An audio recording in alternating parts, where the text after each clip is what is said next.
My name is Sienna Hayes. I am 29 years old, and I sat at my grandmother's dining room table while my mother looked her right in the eye and stole her life savings. There was no weapon. There was just a plate of Sunday roast and a fabricated story about a collapsing economy. My mother told my 82-year-old grandmother that the stock market was crashing, that she had to cash out her entire annuity early, taking a severe penalty just to survive. I watched my older brother Tyler pull out his phone and try to hide a smile of pure relief. I didn't yell. I didn't flip the table. I just kept my hands in my lap, unlocked my phone under the tablecloth, and checked the numbers. The market was up 12%. What my mother didn't know, and what she was about to learn the hard way, is that when you lie to an IT manager about digital money, you leave a trail. They thought I was just the quiet daughter who fixed the router. They didn't realize the person who builds the network sees exactly where the data goes. And what they did with that money is the part I need you to hear. Welcome back to RevengeStories, where quiet people stop keeping the peace and families learn the cost of their own greed. If you have ever watched someone you love get taken advantage of, tell me your age in the comments and be sure to subscribe. Let me take you back to that Sunday afternoon in Ohio. The carving knife hit the wedding china with a sharp clink. That was the only sound in Grandma Vera's dining room aside from the low hum of the refrigerator.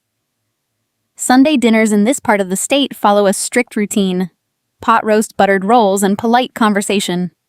But today, the air felt thin.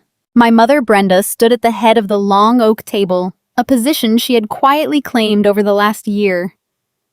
She wiped her hands on a linen napkin and arranged her face into an expression of deep, weary sorrow. She looked down at Vera. "Mom," my mother said, her voice dropping into that soft tone usually reserved for sick children. "I didn't want to ruin the meal, but we need to talk about the accounts." Vera stopped buttering her roll. At 82, her mind was sharp, even if her joints betrayed her. She worked 40 years managing dispatch at a freight hub outside Cincinnati. She built her life on precision. She looked up, her blue eyes tracking my mother's movements. "Which accounts, Brenda?" "The annuity," my mother sighed. She placed a hand over her heart. "The market took a bad hit this week. I didn't want you to worry, but I had to make a tough call. I cashed it out early to stop the bleeding. The surrender penalty was steep, but leaving it in would have wiped you out." I sat 2 seats down. My fork stopped in midair. An annuity is not a day trading portfolio. It is a guaranteed contract built for stability. It is engineered specifically so women like my grandmother can sleep without fear of going broke in their final years. Cashing it out early triggers severe fees, stripping away years of earned interest. It is the financial equivalent of burning down a house to kill a spider. Across the table, my brother Tyler adjusted his collar. He didn't gasp. He didn't offer a word of comfort to the woman who helped raise us. Instead, his shoulders dropped in a fluid motion of relief. He picked up his phone, his thumbs scrolling rapidly across the glass. A faint smile touched the corner of his mouth before he caught himself. He quickly arranged his features back into a mask of solemn concern. Vera reached for her water glass. The ice rattled against the crystal, an uneven sound echoing her trembling hands. "All of it?" she asked, her voice dropping to a whisper. "The whole fund." "It is for your own protection, Mom," my mother said. She stepped forward to pat Vera's shoulder. "The economy is failing. You are lucky I have power of attorney to handle these headaches for you." I said nothing. In my family, I am the quiet one. I am the daughter expected to update the software, fix the television, and blend into the wallpaper while Tyler commands the room with his latest doomed business venture. They rely on my silence. They bank on my Midwestern conditioning to keep the peace and avoid making a scene over dinner. I lowered my hands to my lap. Under the edge of the embroidered tablecloth, I opened the financial application on my phone. I pulled up the stock market indices. The line on the graph sloped steadily upward, forming a crisp green peak. The market had not dipped in 6 months. It was sitting at a historic high. There was no crash. There was no panic. I locked the screen and slid the device back into my pocket. My mother had just severed my grandmother's financial safety net, and she was blaming a storm that did not exist. I watched my mother and brother eat their dinner content in their narrative. The lie was planted. Now I just needed to find out exactly where the money went. The scrape of a sponge against porcelain was the only sound in the kitchen. In Ohio, the post-dinner cleanup is where the real family dynamics play out.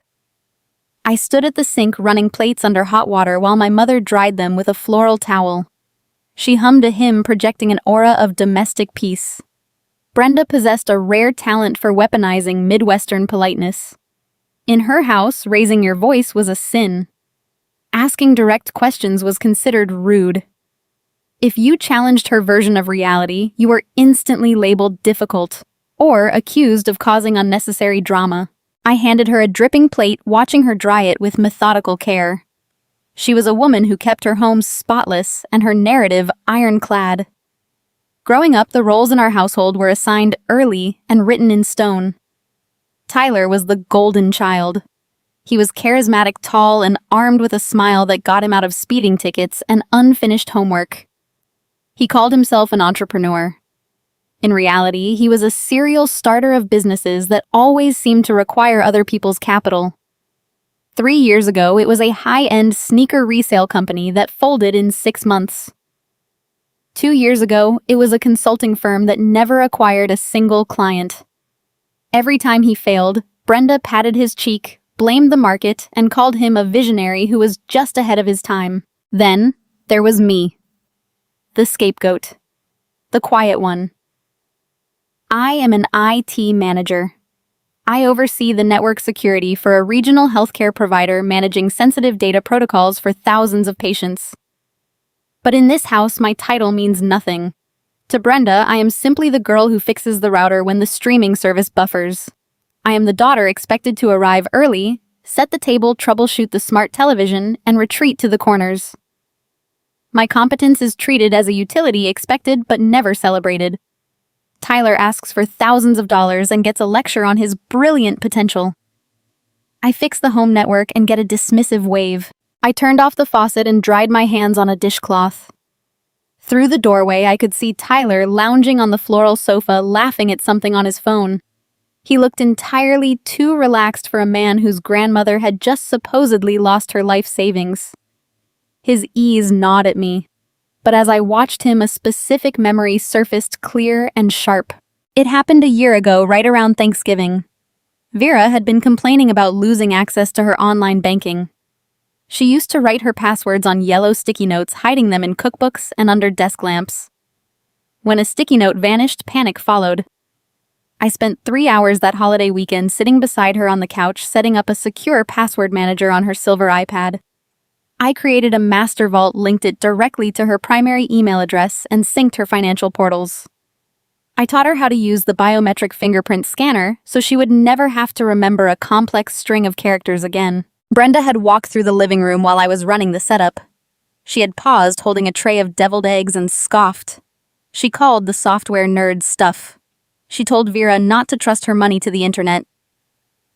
Family takes care of family, Brenda had said, offering that tight, closed-mouth smile. We do not need fancy computer tricks to keep our house in order. She dismissed the password manager as a waste of time and walked away. She never asked how it worked. She never realized I tied the vault to an email account I still had recovery access to. That small forgotten detail felt like a key turning in a lock inside my head. I draped the dishcloth over the oven handle and walked into the living room. Brenda followed, carrying a stack of dried plates to the hutch. Vera had retreated to her recliner, her eyes closed, the exhaustion of the afternoon settling deep into her bones. I knew I had to tread carefully. In this family, a direct accusation was the fastest way to get exiled. I needed to sound helpful. I needed to sound like the quiet, dutiful daughter they expected. Mom, I said, keeping my voice even and mild. I was thinking about what you said regarding the annuity. Since you had to cash it out early, the surrender penalty is going to trigger some strange tax forms. I can take a look at the withdrawal paperwork for you, just to help organize things for the CPA before tax season sneaks up on us. Brenda froze. The plates in her hands rattled ever so slightly against each other. For a fraction of a second, the mask of the weary caretaker vanished, replaced by the cornered look of a predator. Then just as quickly, the weaponized politeness returned, armed with sharp edges. She turned to face me, her posture rigid. Sienna, I handle the finances. You know that. It is already complicated enough without you poking around and confusing things. I kept my expression neutral, adopting a posture of innocent concern. I know you handle it, Mom. I am just offering to organize the paper trail. The IRS is going to want the exact dates of the market dip you mentioned to verify the early withdrawal penalty. I can save you a trip to the accountant. Tyler stopped laughing at his phone. He sat up straight, his eyes darting between me and our mother. The sudden tension in the room was palpable, thick enough to taste. I said I have it under control, Brenda snapped. Her voice rose, breaking the cardinal rule of her own house. The volume startled Vera, who opened her eyes and looked around with a frail, disoriented panic. Brenda immediately seized the opportunity, pointing a manicured finger at me. Look what you are doing, Sienna. You are stressing your grandmother out. She just got terrible news today, and here you are interrogating me about tax forms. Have some respect for your elders. I am doing the best I can to protect this family from a financial disaster. I do not need my daughter undermining my authority in my own home. The pivot was flawless. In 2 sentences, she transformed a reasonable request for a receipt into an act of elder abuse on my part. She was the victim burdened by tragedy. I was the ungrateful child causing trouble. Tyler chimed in right on cue, adopting a deep protective tone. Back off, Sienna, he said, crossing his arms. Mom has enough on her plate trying to fix this mess. Stop causing drama. I looked at my brother. I looked at the new expensive leather watch strapped to his wrist. I did not argue. Arguing with Brenda is like punching water. It only exhausts you while she remains unchanged. I simply nodded, stepping back into my designated role as the compliant daughter. I apologize, I said softly. I was only trying to help. Brenda let out a long, suffering sigh. She set the plates down and walked over to the heavy oak filing cabinet in the corner of the living room, the one where Vera kept a lifetime of birth certificates, property deeds, and banking records. Brenda placed her hand flat against the wood, treating it like sovereign territory. To be honest, Sienna, your behavior just now proves exactly why I need to take extra precautions. People get weird when money is involved. I am calling a locksmith tomorrow. I am having new locks put on this cabinet and all of your grandmother's private drawers. As her power of attorney, it is my legal duty to protect her privacy. Even from family. Especially from family who refuse to trust my judgment. She looked at me, a silent challenge, daring me to cross the line she had just drawn in the carpet. She thought she was shutting a door in my face. She thought by locking away the paper trail, she was erasing the history of the money. She did not realize that paper is just the echo of a transaction. The real conversation happens in the servers in the hidden digital corridors that she had called nerd stuff. I nodded once more, letting her have the final word. I told Vera I loved her, grabbed my coat, and walked out to my car. The cover-up had officially begun, fortified by a metal padlock and a wall of Midwest guilt. But as I started my engine in the quiet Ohio dusk, I did not feel defeated. I felt a cold, clear focus settle over me. Brenda had locked the filing cabinet, but she had left the network wide open. Tuesday afternoon arrived with a flat gray sky typical for Ohio in early autumn. I pulled into Grandma Vera's driveway just after 2 o'clock. I knew Brenda had her weekly bridge game at the country club, a standing appointment she never missed regardless of whatever financial tragedy she claimed to be managing. The house was quiet when I unlocked the side door. The scent of lemon polish and old paper hung in the hallway, a familiar comfort that now felt like a stage set. Vera sat in her floral armchair, staring out the front window at the dying hydrangeas. She looked smaller than she had on Sunday. The weight of the supposed financial ruin had settled into her posture, curving her spine and dulling the usual brightness in her eyes. I knelt beside her chair and placed a hand on her knee. I told her I came to check on the printer. She had mentioned it was jamming last week, a mundane problem that served as the perfect Trojan horse for my visit. Vera managed a weak smile and thanked me, saying she just wanted to print some old recipes. but the machine kept flashing an orange light. I promised to sort it out and walked into the den. The heavy oak filing cabinet stood in the corner. True to her word, Brenda had installed a thick brass padlock through the handles. The shiny metal looked grotesque against the antique wood. It was a physical declaration of control, a crude barrier meant to keep me out. But I did not need paper. I needed the digital echo. Vera kept her silver tablet on a charging dock near the landline telephone. I picked it up, the brushed aluminum cool against my palms. I carried it to the desk, woke the screen, and navigated to the password manager I had installed a year prior. I tapped the icon for the Annuity portal. The application prompted me for the master password. I typed in the sequence I had helped Vera memorize, a combination of her late husband's name and their anniversary year. The screen shook, vibrating with a harsh red outline. Incorrect password. I paused, my fingers hovering over the glass. I tried a second time, pressing each key with deliberate precision to ensure no typographical error occurred. The red outline flashed again.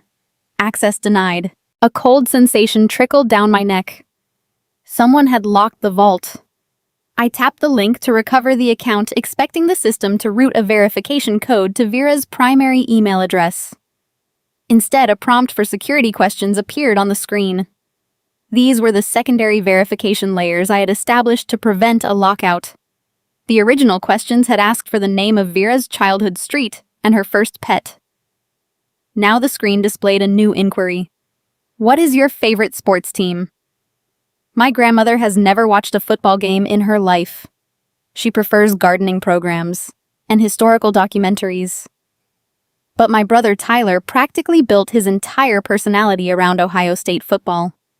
He owned the jerseys, the hats, the bumper stickers. The second question confirmed my suspicion.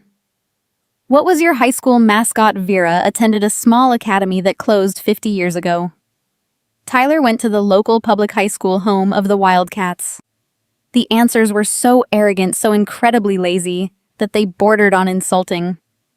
Brenda might have orchestrated the narrative, but Tyler executed the technical lockdown. He secured the vault using his own biographical data, assuming no one would ever possess the technical literacy to challenge the digital lock. They locked the front door of the financial portal, leaving me staring at a digital dead end. For a moment, sitting in that quiet den, the sheer audacity of the theft threatened to crack my composure.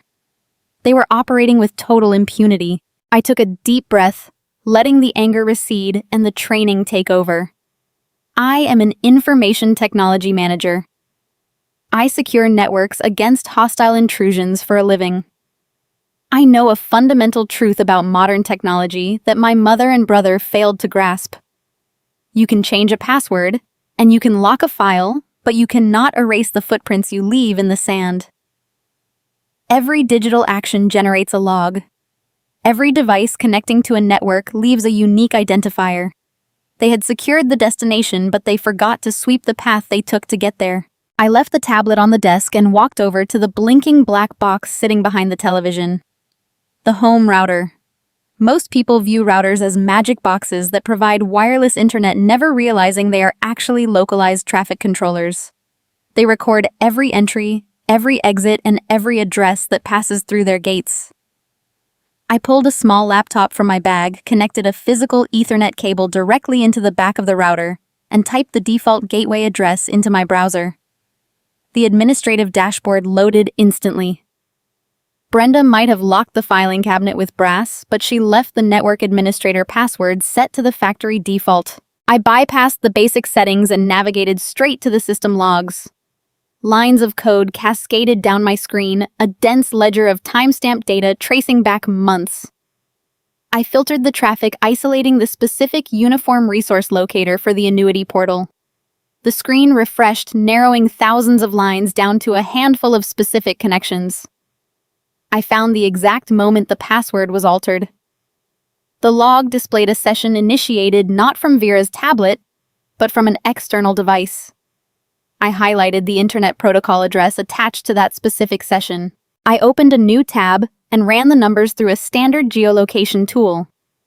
The map populated almost instantly, dropping a bright red pin directly in the center of Columbus, Ohio. It mapped to the exact residential block where Tyler rented his luxury apartment. He had not even bothered to use a virtual private network to mask his location. He simply logged into his grandmother's account from his own living room and changed the locks. The data was irrefutable. Tyler possessed direct, unauthorized access to the funds, but the location was only half the story. I looked back at the raw logs, focusing my eyes on the timestamp hovering next to Tyler's network address. The date was stark white against the dark screen. July 14th. I stared at that date, letting the reality of it settle into my bones. Sunday's dinner conversation echoed in my mind. Brenda had claimed the market crashed this past week, forcing her to make an emergency withdrawal to save the remaining funds. She presented it as a sudden, frantic rescue mission. July 14th was 3 weeks ago. They did not react to a sudden market downturn. They orchestrated a premeditated financial extraction nearly a month before Brenda served that roast beef and fed my grandmother a lie.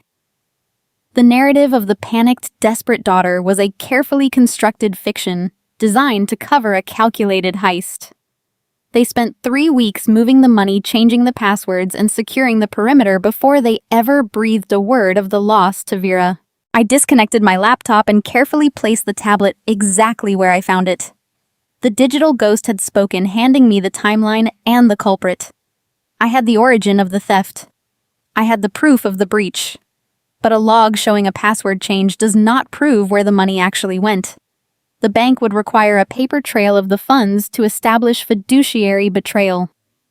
Brenda held the legal power of attorney, meaning the bank authorized the transfer on her signature alone. To the institution, it looked like a standard withdrawal. I needed to see the ledger.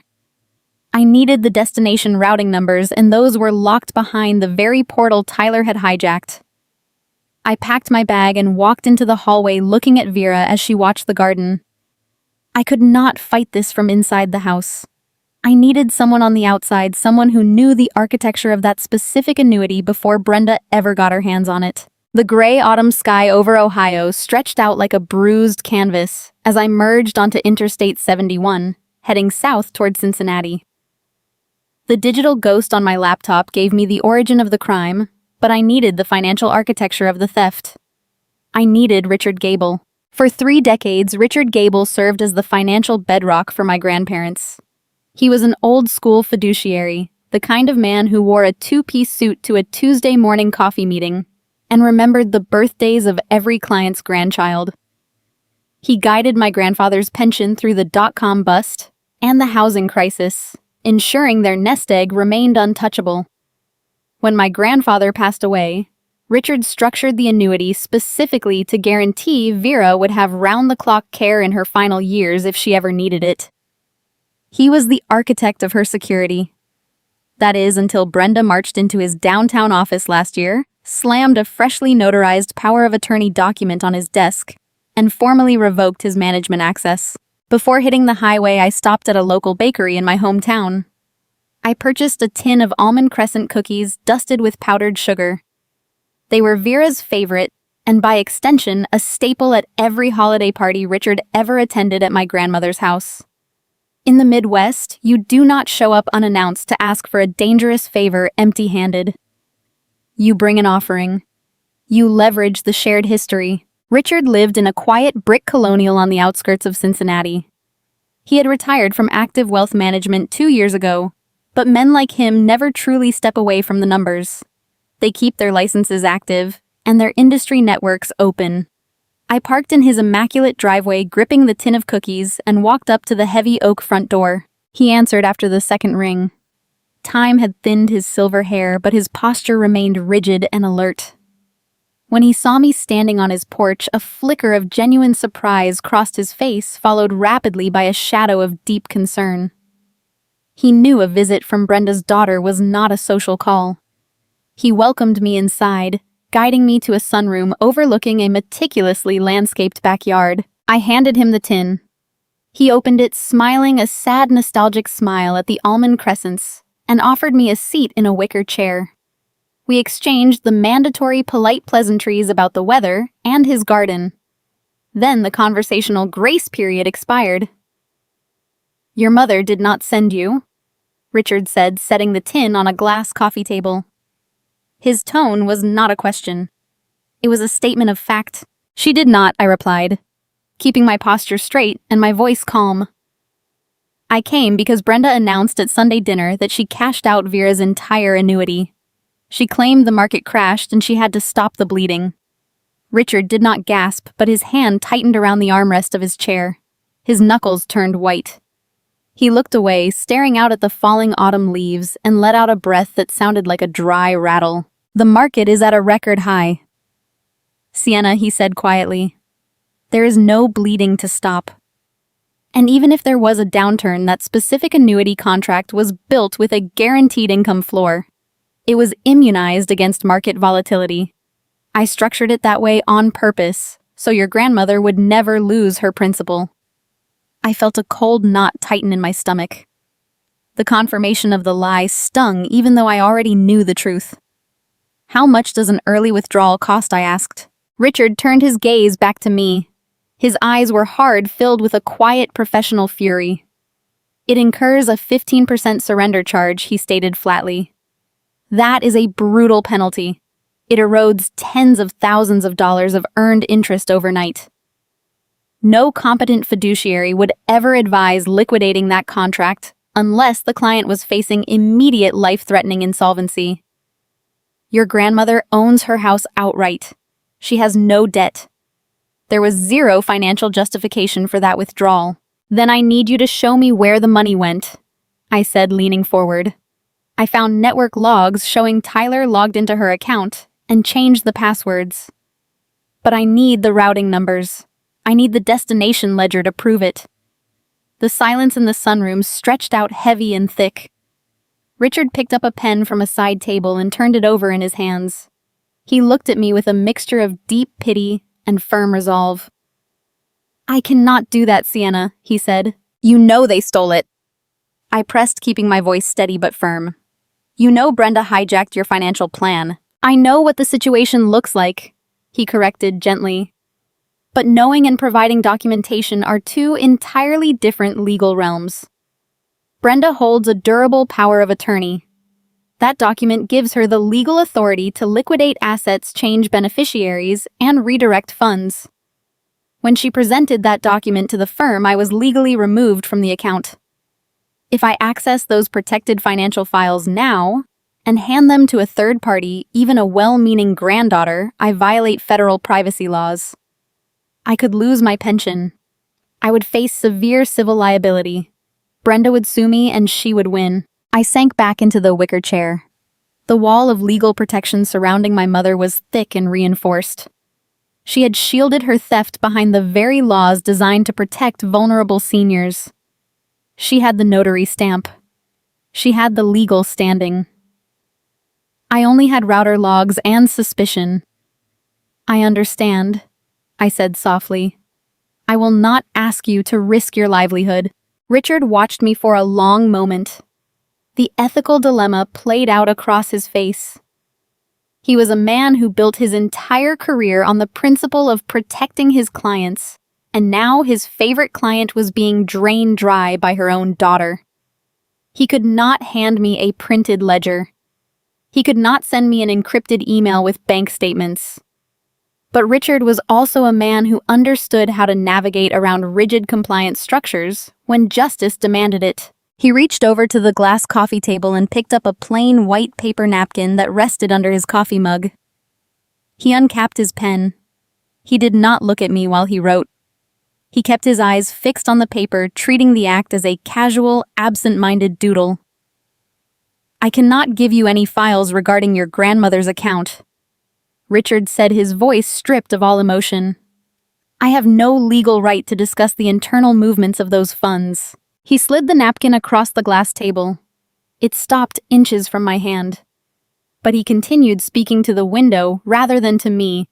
If I were investigating a sudden, unexplained influx of capital, I would not waste my time fighting a power of attorney document at the bank. I would trace the physical assets. I looked down at the napkin. Written in sharp blue ink was a single date: July 14th. It was the exact same date I had found in the router logs. It was the day Tyler logged into the portal from Columbus. Richard had just confirmed the timeline without handing me a single protected document. The transfer initiated on the 14th. "Do not look at the market, Sienna," Richard said softly. "The market is a distraction. Look at what your brother bought on July 18th. I picked up the napkin and folded it carefully into a small square, tucking it into my pocket. The digital logs provided the origin of the crime.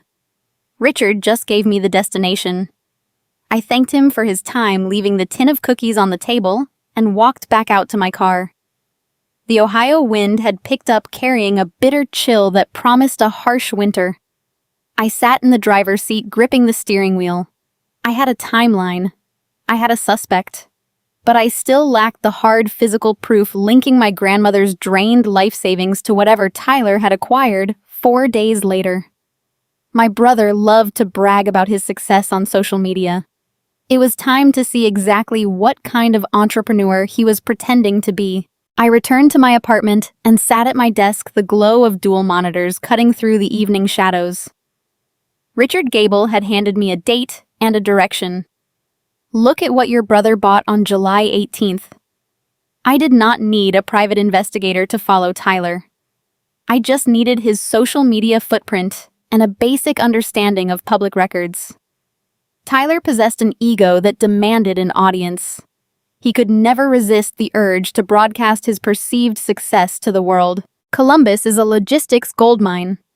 It sits at a crucial intersection of national interstates, making it a primary hub for freight moving across the country. Anyone with a commercial truck and a modicum of business sense can make a steady living hauling cargo out of that city. Tyler always viewed himself as an empire builder, despite a resume composed entirely of abandoned startups and unpaid debts. He liked the aesthetic of wealth, but he despised the friction of actual labor. I opened his social media profile. For the past month, his timeline had been a steady stream of motivational quotes and photos of himself standing in front of industrial warehouses. One post from late July caught my attention. It featured Tyler leaning against the gleaming chrome grille of a heavy-duty commercial freight truck. The caption read, "Hard work and late nights finally paying off. Building the empire 1 mile at a time." The irony tasted like ash in my mouth. He was standing in front of a vehicle financed by the quiet, diligent labor of an 82-year-old woman who spent 40 years working dispatch. I needed to move past the photographs and find the financial architecture supporting his sudden entrepreneurial leap. I opened a secure browser and accessed the Ohio Secretary of State Business Registry. Searching for my brother's name yielded a fresh result. Tyler Logistics Limited Liability Company. The formation documents were filed in late June, exactly 2 weeks before the digital locks were changed on my grandmother's Annuity portal. The timeline was assembling itself with chilling precision. They established the corporate entity, secured the digital access, and then executed the transfer. However, a corporate registration does not prove a purchase. To find the trucks I needed to check the state lien registry. When a business finances heavy machinery, the lender files a uniform commercial code document with the state to publicly declare their financial interest in the asset. These filings are entirely public if you know how to query the database. I entered his newly formed company name into the search bar and pressed enter. 2 filings appeared instantly. Both documents were stamped with the exact same date of execution, July 18th. I opened the digital files. The records detailed the financing of 2 commercial freight rigs. The documents included the vehicle identification numbers for both trucks. I ran those alphanumeric sequences through a standard commercial registry. They were late-model long-haul cabs. These were not cheap second-hand delivery vans. They were premium assets designed for major interstate logistics. I pulled out a notepad and began to run the math. In the commercial freight industry, purchasing heavy-duty rigs requires a substantial initial investment. Lenders typically demand a 20% down payment for new operators lacking a proven corporate history. The average cost for the specific models Tyler acquired sat right around $150,000 each. A 20% deposit on 2 trucks of that caliber required a cash injection of roughly $60,000, plus taxes, registration fees, and initial commercial insurance policies. The total upfront capital needed to put those 2 trucks on the road hovered right around $85,000. I looked at the number written on my notepad. $85,000. My grandmother's annuity carried a principal balance of $100,000 before Brenda authorized the early liquidation. Richard Gable had informed me that the early surrender penalty was a steep 15%. If you subtract 15% from $100,000, you are left with exactly $85,000. The math was not just a coincidence. It was a perfect, sickening reflection of the theft. The entire remaining balance of Vera's life savings had been routed directly into the down payments for my brother's shiny new business venture. The digital trail was closed. I had the origin of the breach, the timeline of the transfer, and the physical assets purchased with the stolen funds. It was time to bring the data into the physical world. I picked up my phone and sent Tyler a text message asking to meet for coffee the following morning in Columbus to discuss some family matters. He agreed immediately, likely assuming I wanted to complain about our mother or ask for advice. He always enjoyed playing the magnanimous older brother when he felt he held the upper hand. The next morning, I drove north to Columbus and parked outside an artisanal coffee shop in the trendy Short North District. Tyler chose the location. It was the kind of establishment that served pour-over coffee in glass beakers and played obscure electronic music. I secured a small table in the corner and waited. Tyler arrived 10 minutes late, carrying an aura of manufactured importance. He wore a tailored quarter-zip sweater and a luxury watch that caught the morning light. He smiled broadly, dropping the keys to his luxury sedan onto the table before sliding into the chair across from me. He ordered a complex espresso drink from the barista, leaning back and resting his ankle over his knee. "Sienna," he said, flashing that trademark effortless smile. "You look tired. I told you working in a hospital basement would drain the life out of you. You need to get into the private sector. Be your own boss. It changes everything." I did not return the smile. I kept my hands resting flat on the wooden table. I did not raise my voice, nor did I adopt a hostile posture. I simply looked at him, letting the silence stretch until his smile began to falter at the edges. "I know about July 14th. Tyler," I said quietly. His eyes stopped scanning the room and locked onto mine. He did not speak. "I know you logged into Grandma Vera's account from your apartment." I continued, keeping my tone perfectly level. "I know you changed the security questions to your high school mascot. I know the money was routed out of her annuity, and I know exactly what you bought on July 18th. 2 commercial freight rigs. The down payment matches the post-penalty payout of her fund down to the dollar." Tyler stared at me. The barista called his name, placing his expensive latte on the counter, but he did not move to retrieve it. I watched the gears turning in his head. I expected denial. I expected him to feign ignorance or manufacture a story about securing a loan from a private investor. I wanted to give him one single chance to make it right before I escalated the situation. "I am giving you an opportunity," I said, leaning forward slightly. "Sell the trucks, liquidate the corporate assets, return the money to Vera's account. We can explain the missing penalty funds to her as a bank error. You can walk away from this quietly and she never has to know her own grandson stole her security." Tyler sat in silence for a long moment. Then slowly, the tension drained from his shoulders. He let out a short, incredulous laugh.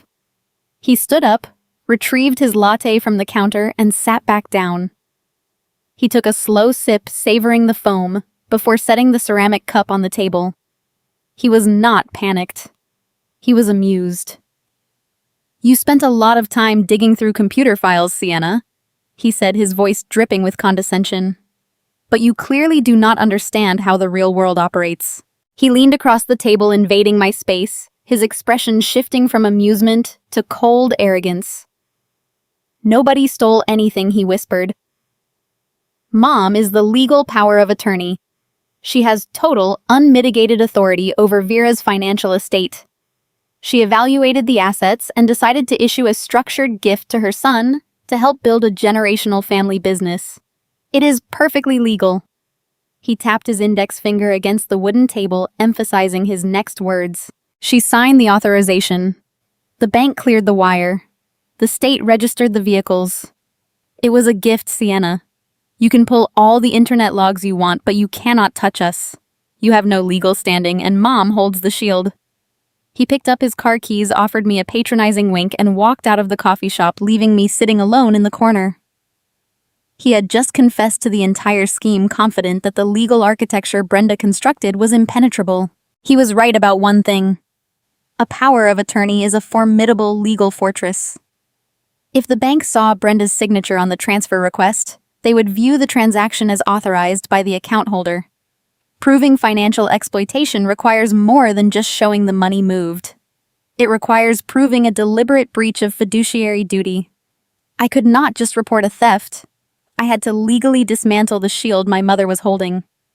And to do that, I needed to understand exactly how she built it. Tyler left his empty coffee cup on the table and walked out into the crisp Columbus air, leaving me to sit with the crushing weight of his confidence. He believed the paperwork made him invincible. He viewed the legal system not as an instrument of justice, but as a fortress designed to protect the people who knew how to manipulate it. I sat in the coffee shop for another 20 minutes, ignoring the barista sweeping the floor nearby.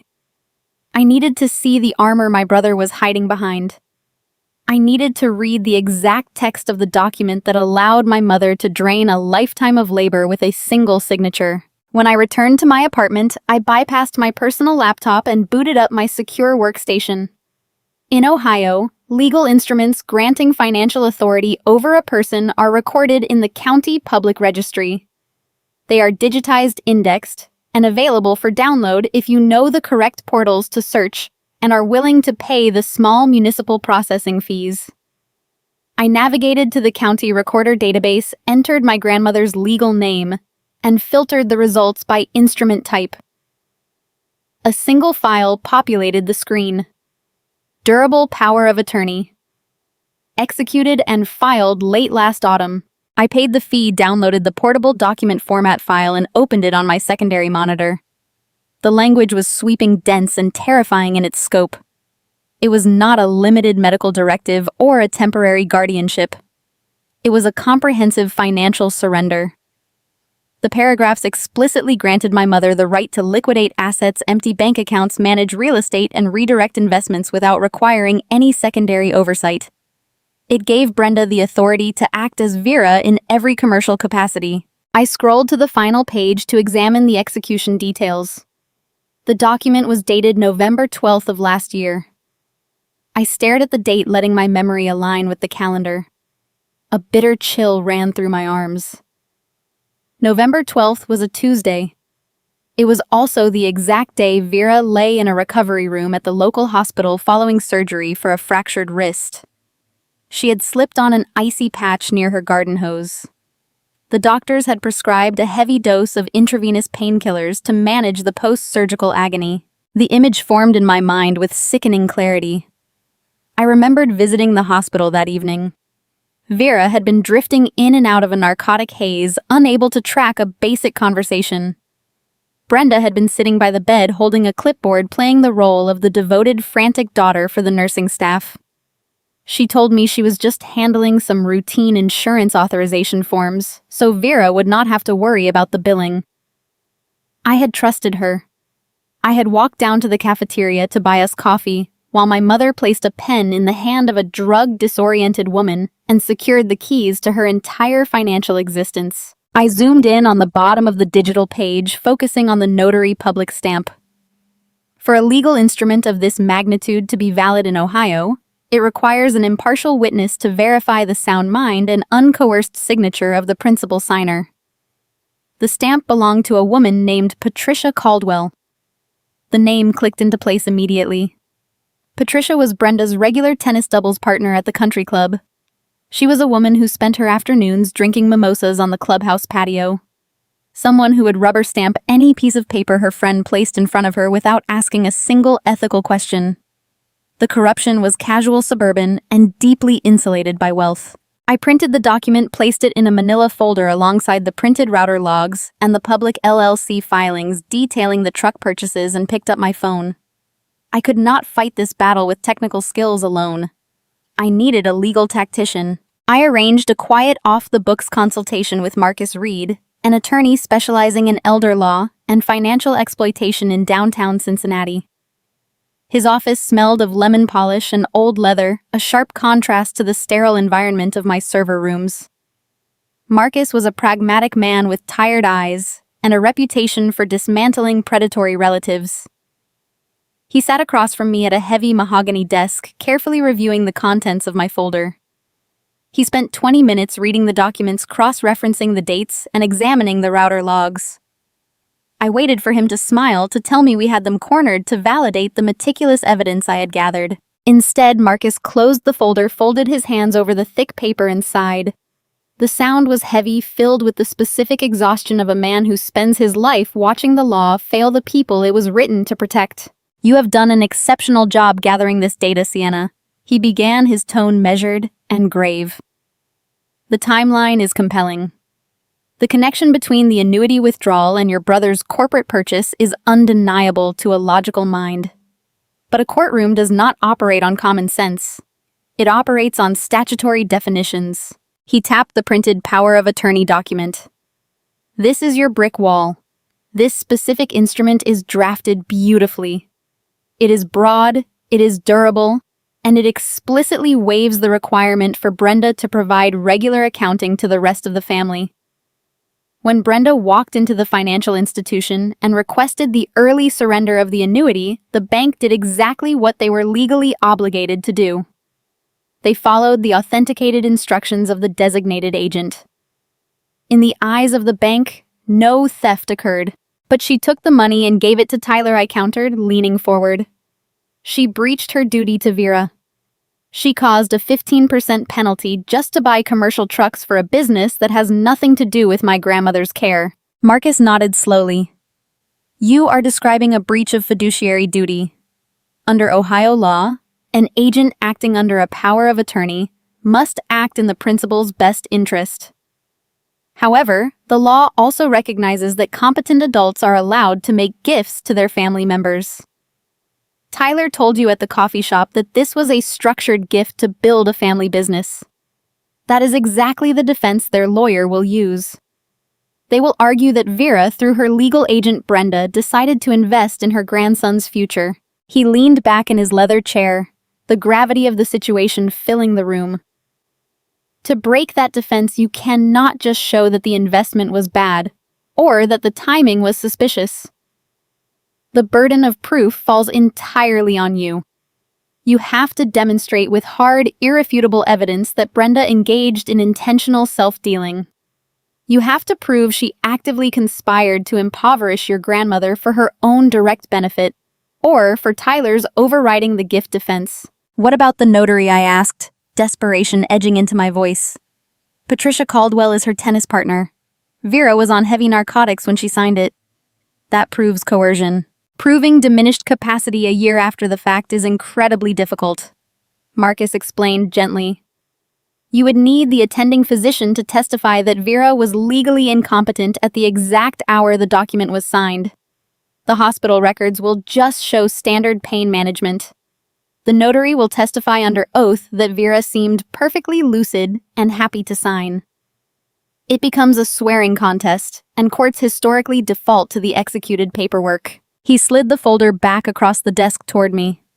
"If we file a lawsuit right now based on circumstantial timelines and digital logs, Brenda's attorney will file a motion to dismiss, citing her legal authority to make financial gifts. They will bury you in litigation fees. To win a case of elder financial exploitation, you need the smoking gun. You need internal, undeniable proof of their intent to defraud. You need an email, a text message, or a financial ledger showing Brenda explicitly acknowledging the theft. Without intercepting their internal communication, you are legally paralyzed." I drove home from Cincinnati in silence, the rhythm of the highway offering no comfort. The legal reality formed a suffocating perimeter around me. Tyler had been right. They built a fortress out of signatures and notary stamps. My technical evidence was useless without a glimpse into their private conspiracy.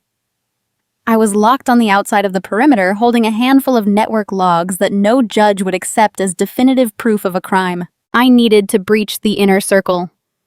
I needed to see exactly how my mother and brother orchestrated the movement of the funds behind closed doors.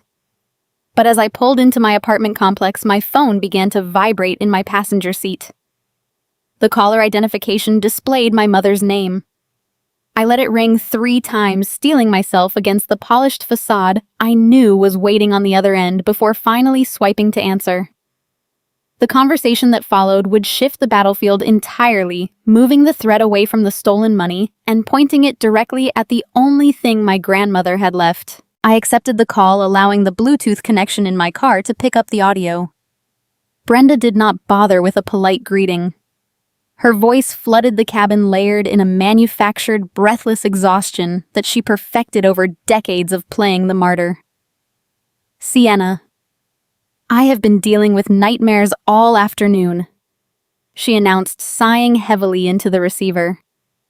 "The financial realities are finally catching up with us.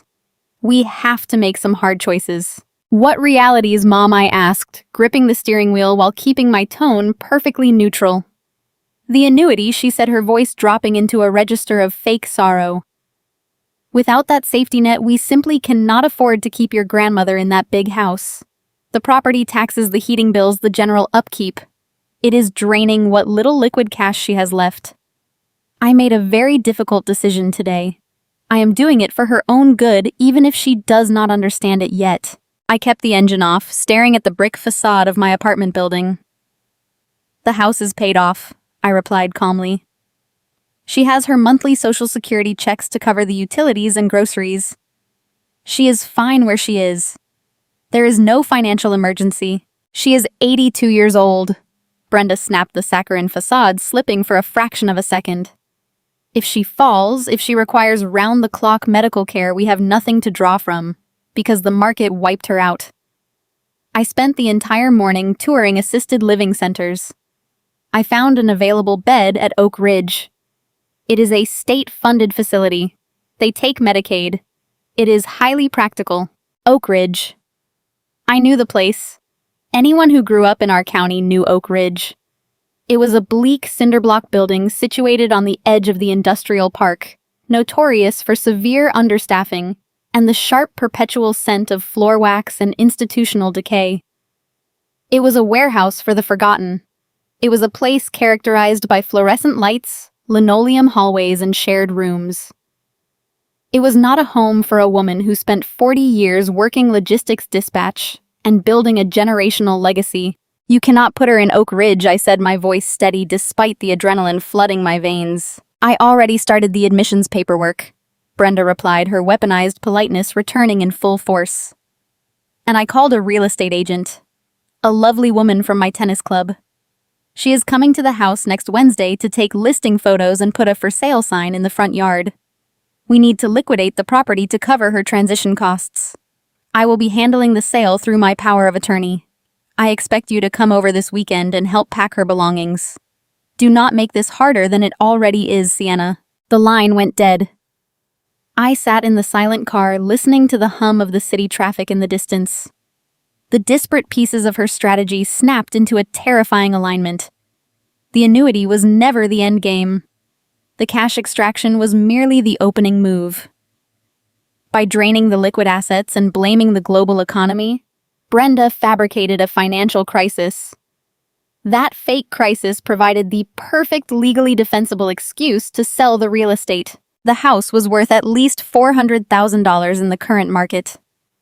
Once the property sold, the title company would wire those funds into an escrow account and then directly into a checking account that Brenda controlled as the legal agent. Tyler secured his commercial trucking fleet. Brenda was about to secure a staggering real estate payout. And Vera was going to be discarded in a state-run ward to wait for the end of her life. I started the engine and drove straight to my grandmother's house, ignoring the speed limits on the rural Ohio roads. I found the side door unlocked and walked through the quiet kitchen. I found Vera in the backyard. The late afternoon sun cast long golden shadows across the manicured lawn. This garden was her sanctuary. My grandfather Thomas had built the raised wooden planter boxes 30 years ago with his own hands. They had spent decades cultivating the rose bushes and the sprawling hydrangeas. Every square inch of this soil held a memory of their marriage. Vera sat on a wrought iron bench near the wooden trellis. She wore a thick wool cardigan against the crisp autumn chill. In her lap, she held a silver-framed photograph of Thomas taken at their 40th wedding anniversary. She was not sobbing loudly. She was not putting on a performance for an audience like my mother would. She wept quietly, her frail shoulders trembling under the sweater. A single tear traced the deep lines of her weathered cheek. She ran her thumb along the edge of her husband's face through the glass, whispering something I could not hear. I stopped at the edge of the concrete patio, unable to interrupt her raw grief. The sight of her trembling frame shattered the last remaining boundaries of my patience. A freezing, unyielding fury solidified in my chest, heavy and precise. This was the human cost of my mother's greed. This was the physical manifestation of the breach of fiduciary duty the lawyer had described so clinically in his downtown office. In the Midwest, we judge a community by how they treat their elders. You care for the people who raised you. You honor their sacrifices. You let them age with dignity in the spaces they built and loved. Financial exploitation is a legal crime, but doing this to your own mother is a profound moral failure. Brenda was severing Vera from her history, her autonomy, and her home, all to line her own pockets. I walked over to the bench and sat down beside my grandmother. I wrapped my arm around her frail shoulders, pulling her close. She leaned into me, resting her head against my coat. "I cannot leave this garden, Sienna," she whispered, her voice fragile and broken. "Thomas is still here. My whole life is in this dirt. Your mother says the money is gone. She says I have become a burden on the family. You are not a burden," I said, my voice quiet but laced with a vow I fully intended to keep. "And you are not leaving this house. I promise you." Vera nodded slowly, though her eyes remained clouded with defeat. She believed Brenda's narrative. She believed she had simply outlived her resources. She did not possess the technical vocabulary to understand that she was being robbed in plain sight. I stayed with her until the sun dipped below the horizon, guiding her inside and making her a cup of chamomile tea. I waited until she fell asleep in her recliner before I walked into the kitchen and sat at the small dinette table. The timeline was officially set. Brenda's real estate agent was arriving next Wednesday to take photographs and officially list the property on the open market. I had exactly 7 days to stop the eviction. If that sign went up in the yard, the legal machinery of real estate would begin turning. Unraveling a pending home sale while fighting a valid power of attorney would take years in probate court. Vera did not have years. She did not have months. I thought back to this conversation in Marcus Reed's office. He had laid out the legal reality with brutal clarity. The router logs mapping to Tyler's apartment and the commercial vehicle registration records were entirely circumstantial.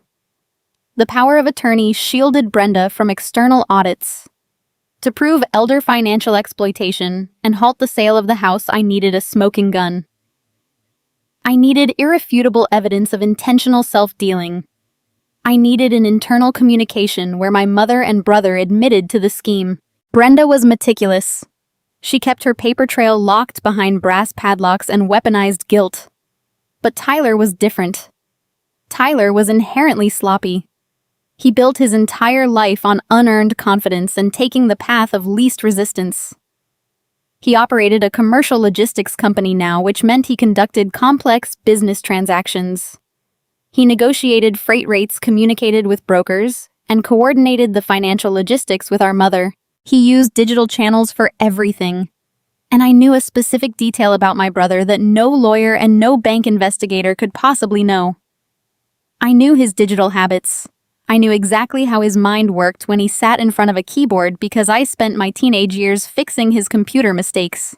The legal route had failed to protect my grandmother. Playing by the rules only empowered the people who wrote them to steal with impunity. If I wanted to save Vera's home and recover her stolen life savings, I had to step outside the boundaries of polite society. I had to stop acting like the quiet, dutiful daughter they expected me to be. I opened my laptop on the kitchen table, the screen illuminating the dark room with a pale blue glow. I had 7 days to find the written confession, and I knew exactly which digital backdoor I was going to force open. The pale blue glow of my laptop screen illuminated the dark kitchen, casting long shadows against the floral wallpaper my grandmother had hung 30 years ago. I sat at the dinette table listening to the steady rhythm of the wall clock. The legal perimeter protecting my mother was built on the assumption that her adversaries would follow the rules. Marcus Reed, the elder law attorney, had made the battlefield clear. Without a documented confession of intentional self-dealing, Brenda's power of attorney operated as an impenetrable shield. I could not subpoena the bank. I could not compel Richard Gable to violate his compliance protocols. I had to bypass the institutional gateways entirely and strike directly at the weakest point in my brother's corporate infrastructure. Tyler always possessed a dangerous combination of unearned arrogance and profound laziness. He loved the aesthetic of running a logistics empire, buying expensive lattes, and posing in front of heavy machinery, but he despised the friction of actual administrative labor. He viewed security protocols as an annoyance designed for lesser minds. This character flaw was not a new development. It was a consistent pattern I had observed since our childhood. A distinct memory surfaced as I opened a secure terminal on my computer. I was 13 years old, sitting on the carpet of our suburban living room, while a 16-year-old Tyler threw a tantrum over his new gaming console. He could not figure out how to configure the dual-factor authentication for his Xbox Live account. He demanded I fix the network ports on the router. When it came time to create his master security phrase, he chose a combination so painfully predictable it bordered on comedic.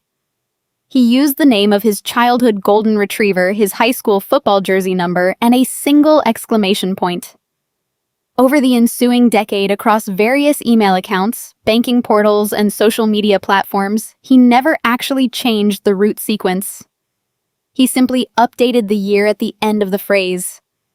He relied entirely on the illusion of security, assuming no one would ever possess the technical insight to challenge him. I initiated a virtual private network routing my internet protocol address through a series of encrypted proxy servers located in different time zones. I did not want my digital fingerprints originating from Vera's residential internet connection. I opened a command line interface and queried the public domain registration records for Tyler Logistics Limited Liability Company. The search returned the administrative hosting provider he used to establish his corporate email infrastructure. It was a cheap entry-level commercial hosting service, the kind that favors seamless user experience over rigorous security architecture. I navigated to the webmail login portal for his corporate domain. I typed in the primary administrative address, guessing he would use the standard founder designation. I moved my cursor to the password field. I closed my eyes for a fraction of a second, recalling the golden retriever, the jersey number, and the current calendar year. I typed the sequence, appended the exclamation point, and pressed the enter key. The loading circle spun against the stark white background. A heavy silence filled the kitchen. My heart hammered a steady rhythmic beat against my ribs. In my professional life, I build impenetrable digital walls. I hunt intruders. I understand the exact federal statutes that govern unauthorized computer access. Crossing this line transformed me from a concerned relative into an active cyber intruder.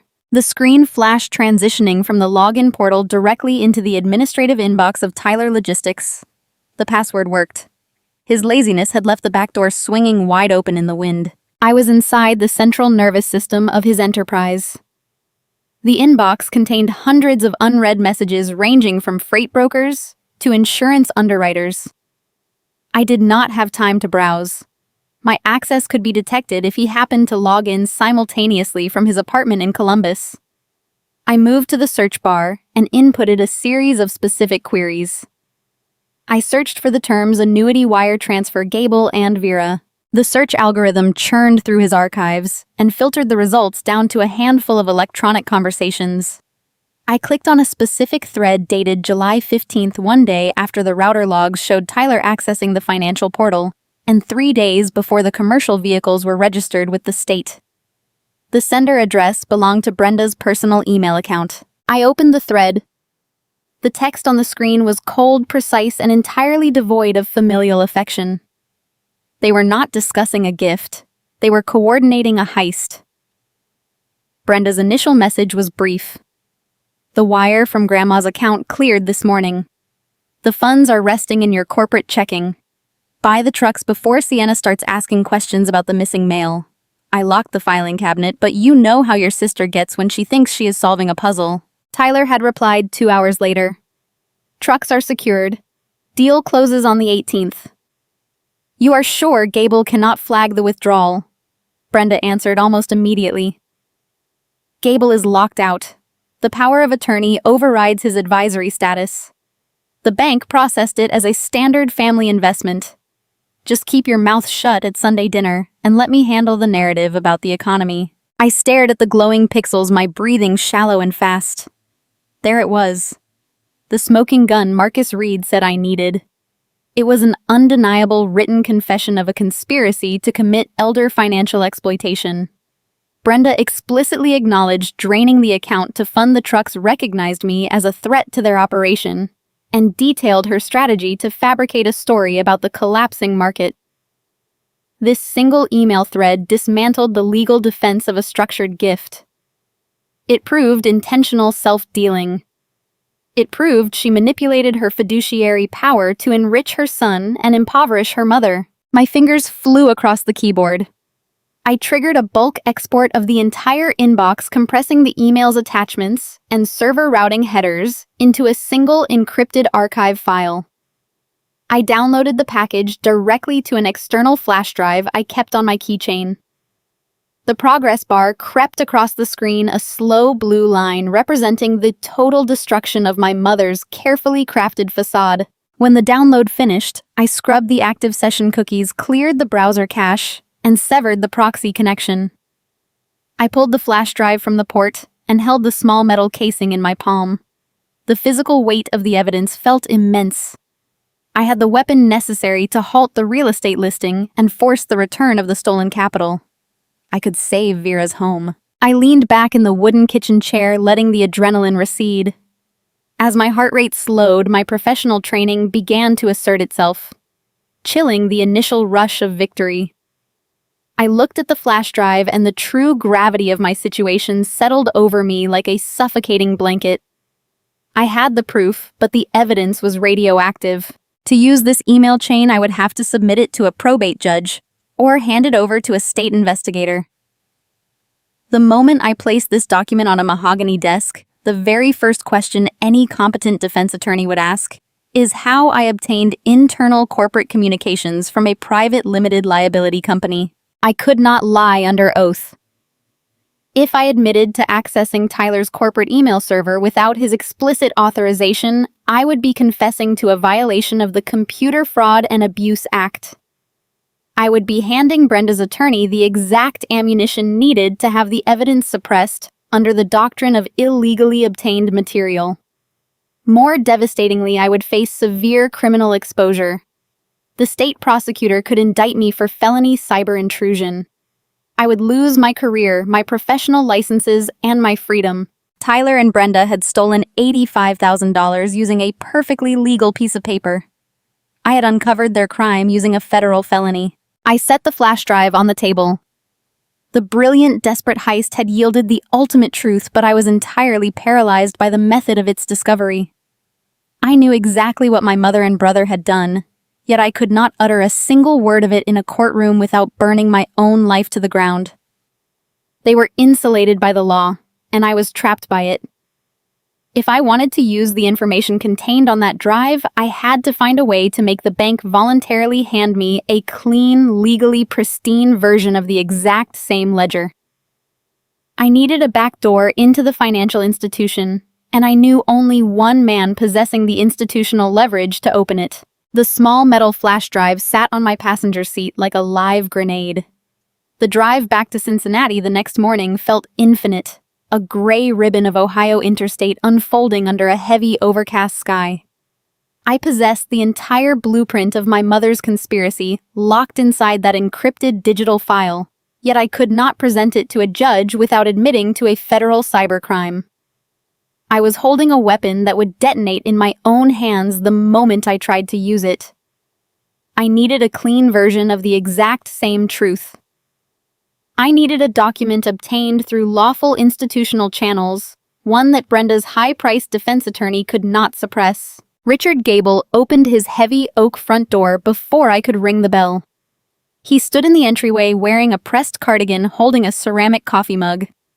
He took one look at my face and stepped aside, gesturing toward the sunroom we had occupied just a day prior. He did not ask for pleasantries this time. He recognized the specific exhaustion of someone fighting a war on multiple fronts. I sat in the wicker chair and placed my hands flat on the glass coffee table.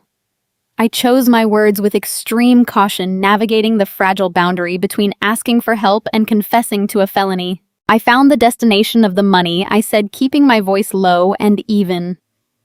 I know for a fact the wire transfer went directly to fund my brother's commercial trucking fleet.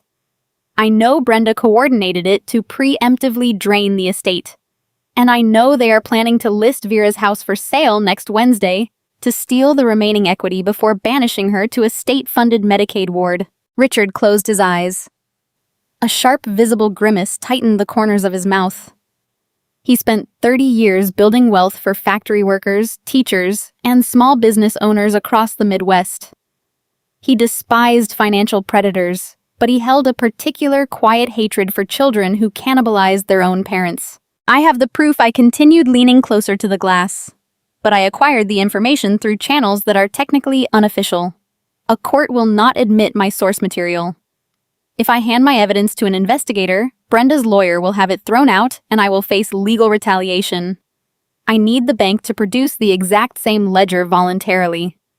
I need a pristine, unassailable paper trail, and I need it before that real estate sign goes up in the front yard. Richard set his coffee mug down.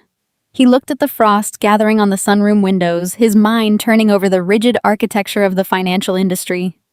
The bureaucracy of modern banking is designed to be slow, opaque, and entirely reliant on authorized signatures. Brenda held the power of attorney, which meant the institution viewed her as the legal sovereign of the account. Piercing that veil from the outside seemed impossible, but Richard Gable was not an outsider. He was the architect who laid the foundation of that specific contract decades ago. There is a mechanism, Richard said slowly, his eyes tracing the pattern of the frost. A power of attorney is a powerful shield, but it is not absolute. Financial institutions operate under strict federal oversight regarding elder exploitation. They have internal risk management protocols that supersede local probate documents if specific red flags are triggered. He turned his gaze back to me. When I structured your grandmother's annuity, I did not just designate Brenda as the primary beneficiary. I designated you and your brother as contingent beneficiaries. It is a standard protective measure to ensure the funds pass smoothly if the primary beneficiary is incapacitated. I nodded, waiting for the connection. As a contingent beneficiary, Richard explained, his voice gaining a sharp clinical edge, you hold a latent legal standing within the boundaries of that specific contract. You do not have the right to direct the funds, but you do have the right to file a formal grievance if you suspect the primary agent is operating under a fraudulent pretense. If a contingent beneficiary submits a credible claim of diminished capacity regarding the execution of a power of attorney, the compliance department is legally obligated to halt their blind reliance on that document and initiate an internal fraud audit. A spark of genuine hope ignited in my chest. If they audit the withdrawal, they generate an internal report. Exactly. Richard nodded. They bypass the standard customer service channels and escalate the file to the corporate risk division. However, submitting a grievance through the public portal takes weeks. The compliance officers are buried in paperwork. By the time they open your file, your grandmother's house will already be sold. We do not have weeks. We have days. He stood up from his chair, a new energy animating his posture. He smoothed the front of his cardigan and walked toward the hallway leading to his home office. "Follow me," he instructed. I followed him into a room lined with dark wood bookshelves and framed financial credentials. Richard sat behind a heavy mahogany desk and picked up a traditional landline telephone. He did not dial the generic customer service number printed on the back of the monthly statements. He dialed a direct extension in the corporate headquarters in Omaha. Richard Gable was not just a retired advisor. He was a Midwestern institution. He had managed tens of millions of dollars for this specific firm over his career. He possessed the kind of industry capital that cannot be bought, only earned through decades of immaculate professional conduct. He was about to cash in his reputation to bypass the bureaucratic red tape Brenda relied upon to hide her theft. The line clicked and a voice answered. Richard bypassed the standard greetings. "David, it is Richard Gable," he said, his tone authoritative and crisp. "I need you to pull a file immediately. It requires a senior risk assessment." He listened for a moment, nodding at whatever the man on the other end was saying. David was likely a vice president of compliance, someone Richard had mentored years ago. "I have a situation involving a former client, Vera Hayes." Richard continued reading the account number from a file drawer. The current designated agent executed a maximum penalty early surrender 3 weeks ago. As the original fiduciary of record and on behalf of the contingent beneficiary sitting in my office, I am formally flagging this transaction for suspected elder financial exploitation. I have strong reason to believe the power of attorney was executed under medical duress and diminished capacity. The silence in the office was suffocating. I listened to the faint metallic cadence of the voice on the other end of the receiver. David was accessing the central mainframe, pulling the digital records of my grandmother's life savings. "Look at the disbursement ledger, David." Richard ordered, his voice unwavering. "Tell me the destination of the outgoing wire." I held my breath. If Brenda had been smart, she would have routed the money into Vera's personal checking account, first mingling the funds before transferring them to Tyler. That intermediate step would have provided a layer of plausible deniability, making the theft look like a series of standard banking maneuvers. But Brenda was arrogant, and Tyler was impatient. Richard grabbed a pen and began writing on a legal pad. His eyes widened slightly as he transcribed the information the compliance officer relayed. "Are you certain those are the routing digits?" Richard asked, his pen pausing over the paper. He let out a low, humorless chuckle. "No, David. That does not match the client's established local depository. It is a commercial routing number." Richard looked up at me from across the desk. The expression on his face was a mixture of profound relief and quiet triumph. The compliance office audited the outgoing wire while we waited on the line. The destination digits did not align with any account holding Vera's name. The money bypassed her personal estate entirely. The federal wire transfer was sent directly in one lump sum to a commercial corporate account registered under the name Tyler Logistics Limited Liability Company. "Generate the official audit ledger." Richard instructed the compliance officer. "Transmit it to my secure professional portal immediately as part of the beneficiary fraud investigation file." He hung up the phone and turned his computer monitor toward me. A moment later, his encrypted email client chimed. He clicked the attachment and pressed the print command. The laser printer in the corner of the office whirred to life, churning out 3 pages of crisp white paper. Richard retrieved those documents and handed them to me across the mahogany desk. The paper was still warm from the machine. I looked down at the official letterhead of the financial institution. The ledger detailed the exact timestamp of the early surrender, the exact amount of the brutal 15% penalty, and the exact routing information of the destination account. It was signed by a senior vice president of corporate risk management. This was the smoking gun. It was not a hacked email chain or a digital ghost pulled from a home router.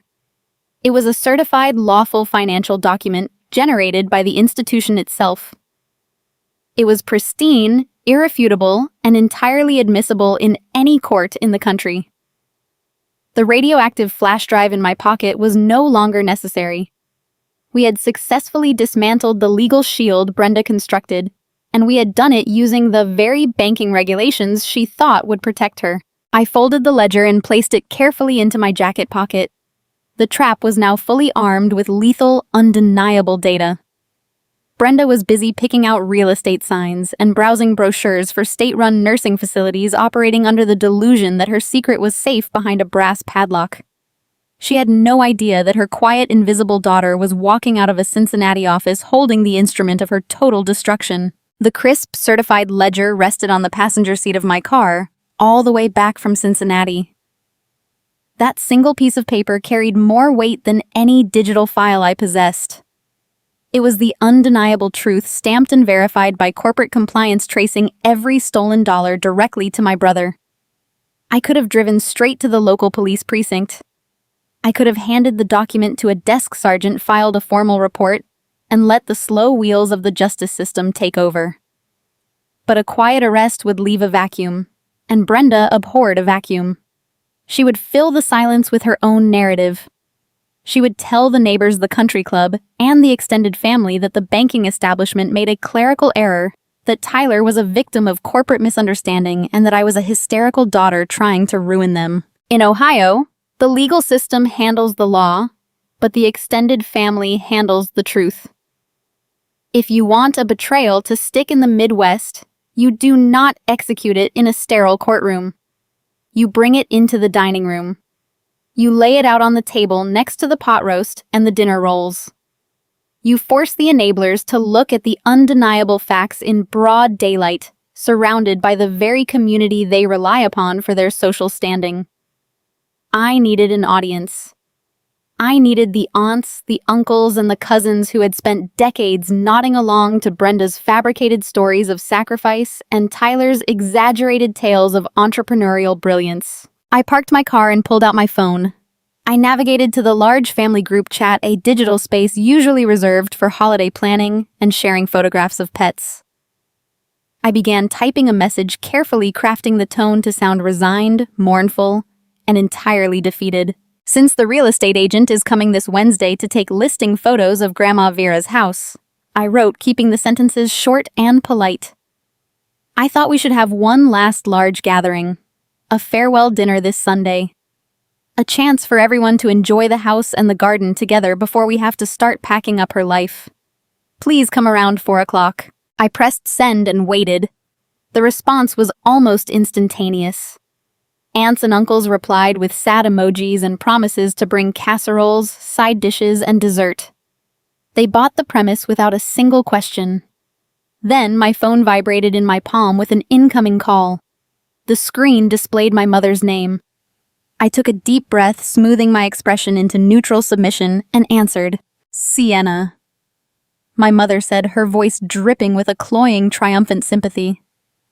"I just saw your message to the family group.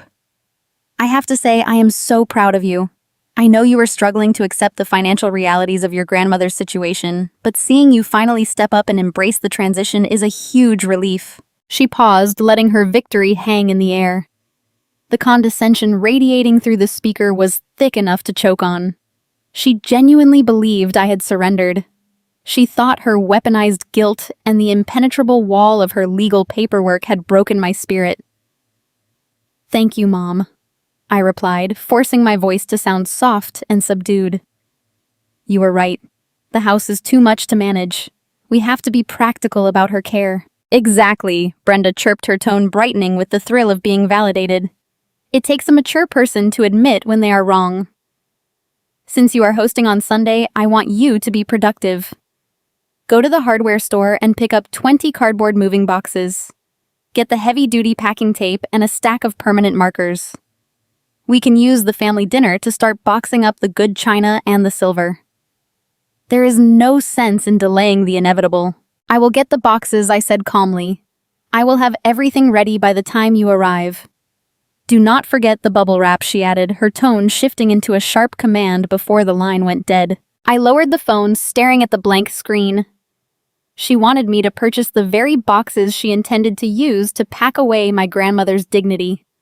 She wanted to turn a family dinner into a packing party, utilizing our relatives for free labor, while she prepared to pocket the equity of the home. For my entire life, Brenda had used the Sunday dinner table as her personal stage. It was the venue where she distributed praise to Tyler and subtle cutting criticism to me. She controlled the seating arrangements, the conversation topics, and the overarching reality of our family dynamic.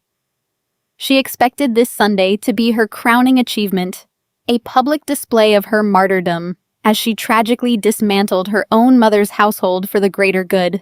She was walking into a trap of her own design, entirely blind to the fact that I held the detonator. I had 48 hours to finalize the guest list. The aunts and uncles provided the necessary social jury, but a jury requires expert witnesses. I opened my contacts and dialed Richard Gable's direct line. Richard answered with his usual crisp professionalism. I did not waste time with pleasantries. I told him about the farewell dinner scheduled for Sunday afternoon. I asked him to attend not as a former financial advisor, but as an old friend of the family coming to pay his respects to Vera's legacy. I would not miss it, Richard said, his voice lowering into a grave, resolute tone. I will bring the original contract documents. If your mother attempts to debate the market conditions or the withdrawal penalties, I will be more than happy to clarify the financial mechanics for the rest of the room. I thanked him and ended the call. Having Richard present neutralized any attempt Brenda might make to manipulate the financial data. He possessed the industry authority she could never replicate. But exposing a lie is only the first step. I needed someone present who possessed the authority to enforce the consequences of the theft. I needed the law. Earlier in the week, following my consultation with the elder law attorney, I had quietly reached out to the State Department of Aging. I had spoken with a senior investigator named David Graham. Graham was a former financial crimes detective who transitioned into elder protection. He was a man who spent his days dismantling predators who hid behind legal guardianship papers and forged signatures. When we first spoke, he had warned me that without internal proof of self-dealing, his department could not intervene. I dialed his direct extension. He answered on the second ring. Investigator Graham. I said, keeping my voice steady. This is Sienna Hayes.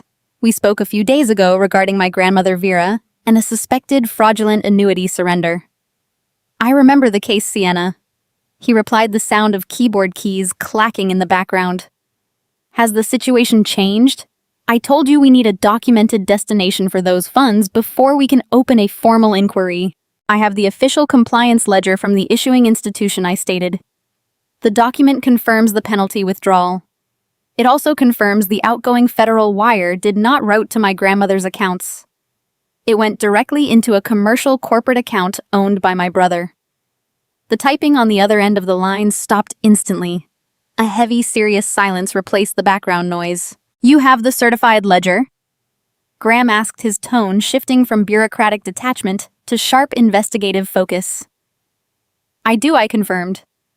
And I have the public registry documents showing my brother used those exact funds to purchase commercial freight vehicles 4 days later. My mother holds the power of attorney. She authorized the wire.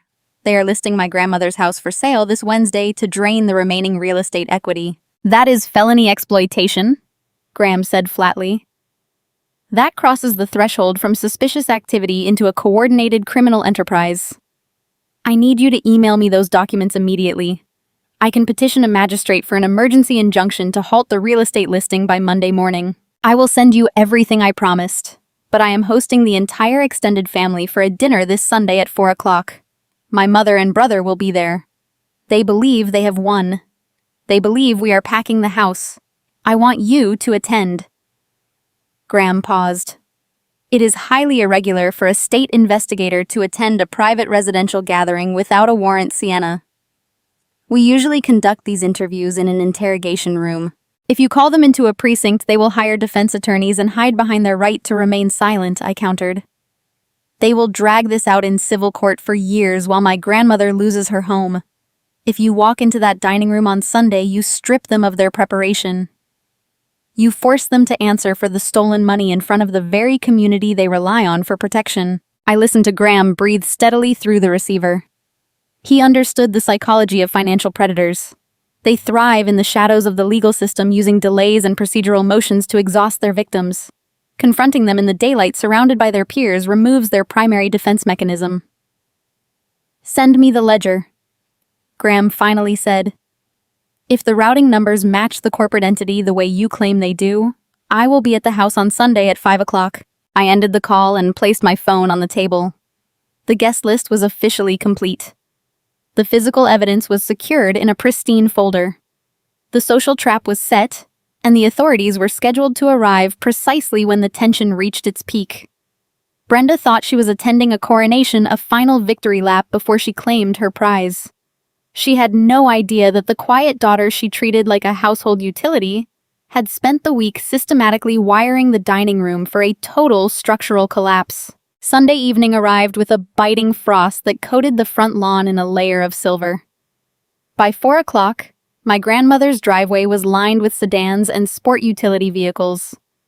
The heavy oak front door opened and closed in a steady rhythm as the extended family poured into the foyer. The house buzzed with the dense, chaotic energy unique to a Midwestern family gathering. Aunts carried heavy glass casserole dishes filled with scalloped potatoes and green beans into the warm kitchen. Uncles congregated near the brick fireplace in the living room, clutching bottles of domestic beer and debating local sports. On the surface, the gathering mirrored countless holidays we had celebrated within these walls over the past 3 decades. But beneath the clinking silverware and the polite laughter, a distinct undercurrent of tension gripped the room. Everyone knew the purpose of this dinner. This was a farewell. This was the final meal before the house went on the market and the matriarch was shipped away. Brenda orchestrated the event from the center of the living room, wearing a modest gray sweater that conveyed the exact image of a weary, dedicated caretaker. She held a glass of iced tea, holding court with my Aunt Martha and Uncle David. Martha was a woman who traded in neighborhood gossip, and David was a retired contractor who valued hard decisions. They formed the ideal audience for my mother's performance. I stood near the dining table, silently folding linen napkins, and listened as Brenda spun her fabricated tragedy into gold. "The market destroyed her golden years," Brenda sighed, shaking her head with practiced sorrow. She placed a hand over her heart, looking directly at David. "I am doing my best to manage the fallout, but the reality is harsh. We cannot afford to maintain this property. The property taxes alone are draining her remaining liquid cash. I had to make the difficult call to protect her future." Martha placed a comforting hand on Brenda's shoulder. "You are a saint for taking this on, Brenda," she whispered loudly enough for the surrounding relatives to hear. "It falls on the eldest to make these tough choices. Vera is lucky you have the strength to handle the transition." Brenda accepted the praise with a tight, humble smile, lowering her eyes to the carpet. Across the room, leaning against the granite kitchen island, Tyler was conducting a very different type of performance. He was not playing the martyr. He was playing the conquering hero.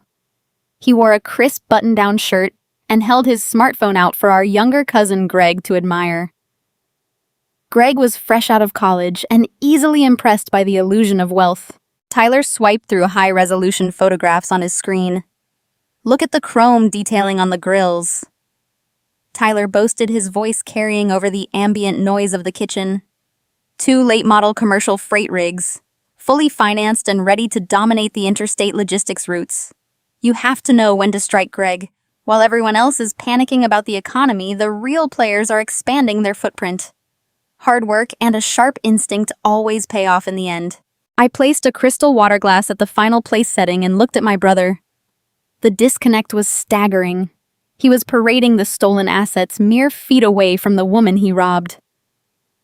Vera sat quietly in her floral recliner in the corner of the room, wearing her best wool cardigan, looking small and overwhelmed by the noise of her own eviction. Tyler did not offer her a plate of food. He did not ask how she was feeling. He just kept swiping through pictures of the trucks bought with her drained annuity, claiming her lifetime of labor as his own entrepreneurial genius. I walked into the kitchen and retrieved the stack of flattened cardboard moving boxes I had purchased earlier that afternoon.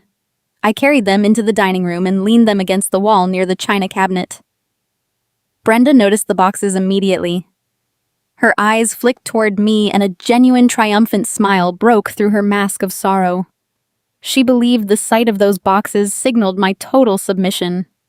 She thought I had accepted her authority and surrendered to the legal fortress she built around her theft. I did not glare at her. I did not offer a sarcastic remark. I simply smoothed the tablecloth, ensuring the silverware aligned perfectly with the edge of the table. I embodied the role they assigned me years ago. I was the quiet information technology manager, the invisible daughter who set the table and stayed out of the way. I knew that the greatest tactical advantage a person can possess is being entirely underestimated by their opponent. I moved through the room, pouring ice water into the crystal glasses, counting the minutes waiting for the trap to spring. The smell of roasted turkey and warm bread filled the air. My aunts began carrying the serving dishes to the long dining table, directing the family to find their seats. The chaotic hum of conversation settled into a low, anticipatory murmur as chairs scraped against the hardwood floor. Brenda took her customary position at the head of the table. Tyler sat to her right, his phone resting face up next to his dinner plate. I took a seat near the hallway, positioning myself strategically close to the front door. Brenda picked up a silver butter knife and tapped it gently against the rim of her water glass. The sharp, clear ringing sound brought the room to a sudden silence. 40 sets of eyes turned toward the head of the table. Brenda stood up, smoothing the front of her gray sweater. She looked around the room, making eye contact with each of the relatives, projecting an aura of solemn dignity. Family is tested in the hardest seasons. Brenda began, her voice echoing in the quiet dining room. This week has been incredibly difficult for all of us. We are facing a harsh financial reality, and we are preparing to say goodbye to a home that holds so many beautiful memories. But looking around this table, seeing all of you gathered here to support Mom through this transition fills me with hope. We adapt. We survive. We take care of our own. She raised her water glass toward the ceiling, pausing for dramatic effect. I want to propose a toast, she announced, to family resilience, to moving forward no matter how difficult the path may be. The relatives murmured their agreement, reaching for their own glasses to join the toast. Right at that exact second, before a single person could take a sip, the sharp melodic chime of the front doorbell echoed down the long hallway. The timing was so precise it felt cinematic. The glasses froze in midair. A collective ripple of confusion passed through the dining room. Midwestern families do not appreciate unannounced visitors interrupting a Sunday dinner, especially a dinner carrying this level of emotional weight. Brenda lowered her glass, a flash of genuine annoyance wrinkling her forehead. She looked at me, issuing a silent command to handle the interruption and send the nuisance away. I stood up from my chair, my face devoid of all expression. I walked down the hallway, feeling the weight of the silence pressing against my back. I reached the heavy oak front door, wrapped my hand around the brass knob and pulled it open. The biting autumn air rushed into the warm foyer. Richard Gable stood on the porch wearing a dark tailored suit, holding a thick manila envelope. Beside him stood investigator David Graham. Graham wore a severe trench coat and carried a worn leather briefcase. He radiated the distinct, unyielding authority of a man who spends his life dismantling predators. I stepped aside, gesturing for them to enter. They crossed the threshold, their heavy footsteps echoing on the hardwood floor as they walked past the foyer and stepped directly into the dining room. The shift in the atmosphere was instantaneous and visceral. The polite, sympathetic energy of the family dinner shattered the moment Richard Gable came into view. Brenda recognized the former financial advisor immediately. The blood drained from her face so fast her skin took on the color of old parchment. Her hand trembled, spilling ice water over the rim of her glass and onto the linen tablecloth. Tyler looked up from his plate. He saw the stern, unfamiliar man in the trench coat standing beside the man who built his grandmother's wealth. The arrogant smirk vanished from his lips. His fingers went slack and his expensive smartphone slipped from his grip, clattering loudly against the wooden floorboards. The aunts and uncles stared in stunned silence. No one spoke. No one moved. The audience was locked in the carefully constructed illusion of the tragic dedicated caretaker was about to be burned to the ground. The heavy silence in the dining room felt like a physical weight pressing against the floral wallpaper. Nobody breathed. The clinking of silverware had vanished, replaced by the rigid, terrifying stillness of a family realizing the floor was about to drop out from under them. Richard Gable stood tall near the doorway, his presence an undeniable indictment of my mother. Beside him, Investigator Graham scanned the room with the detached, analytical gaze of a man accustomed to witnessing the ugly reality hidden behind suburban front doors. I stepped away from the front hallway and walked toward the stack of flattened cardboard moving boxes leaning against the china cabinet. Behind those empty boxes, I had concealed a thick stack of manila folders. I picked them up. The cardboard felt rough and solid against my palms. I did not raise my voice. I did not glare at my mother or sneer at my brother. I simply walked around the long oak table, moving with the cold, methodical precision I use when diagnosing a catastrophic server failure at the hospital. I slid the first folder in front of Aunt Martha. I placed the second in front of Uncle David. I continued around the perimeter of the table, distributing the identical packets to every aunt-uncle and older cousin seated in the room. I placed a folder next to Tyler's abandoned smartphone. Finally, I set the last folder directly on top of Brenda's dinner plate, right next to her trembling water glass. "Open them," I said. My voice did not shake. It carried the calm, flat cadence of a person reading a weather report. The sound of rustling paper filled the space. Aunt Martha opened her folder first. Uncle David followed. I stood at the opposite end of the table from my mother, anchoring myself in the center of the room. I did not need to look at the documents. I had memorized every digit, every timestamp, and every damning line of text. "Turn to page 1, I instructed the room. That is a printed record of the Standard & Poor 500 index closing prices for the month of July. My mother stood at this table 20 minutes ago and claimed the market destroyed Grandma Vera's golden years. You can look at the graph yourselves. The market did not dip. It did not crash. It sat at a historic record high. There was no financial emergency." Aunt Martha squinted at the paper, her brow furrowing in confusion. She looked up at Brenda, waiting for an explanation, but Brenda remained frozen, her eyes darting toward the front door. "Turn to page 2. I continued maintaining my steady rhythm. That is a certified Internet Protocol access log. It shows the exact digital location and timestamp of the person who logged into Vera's Annuity portal, locked the primary account holder out, and changed the security questions to a high school mascot. The address maps directly to a luxury apartment in downtown Columbus. It belongs to Tyler. He executed the digital lockout 3 weeks before the supposed market crash ever happened." Uncle David shifted in his chair. He looked at Tyler. David had lent my brother $5,000 3 years ago for a failed sneaker business money Tyler never repaid. The realization of what he was reading began to harden the lines around David's mouth. "Now look at page 3, I said, allowing the final piece of the trap to fall into place. That is an official compliance ledger from the issuing financial institution obtained directly by Mr. Gable. It details the exact moment the annuity was liquidated, incurring a severe 15% early surrender penalty. But more importantly, it displays the destination of the outgoing federal wire. The funds did not route to Vera's checking account to cover property taxes. Every single stolen dollar bypassed her estate entirely and was wired directly into a commercial corporate account registered to Tyler Logistics Limited Liability Company." The room erupted into a chaotic symphony of gasps and muttered curses. The relatives stared at the bank letterhead, the stark routing numbers, and the undeniable mathematics of the theft.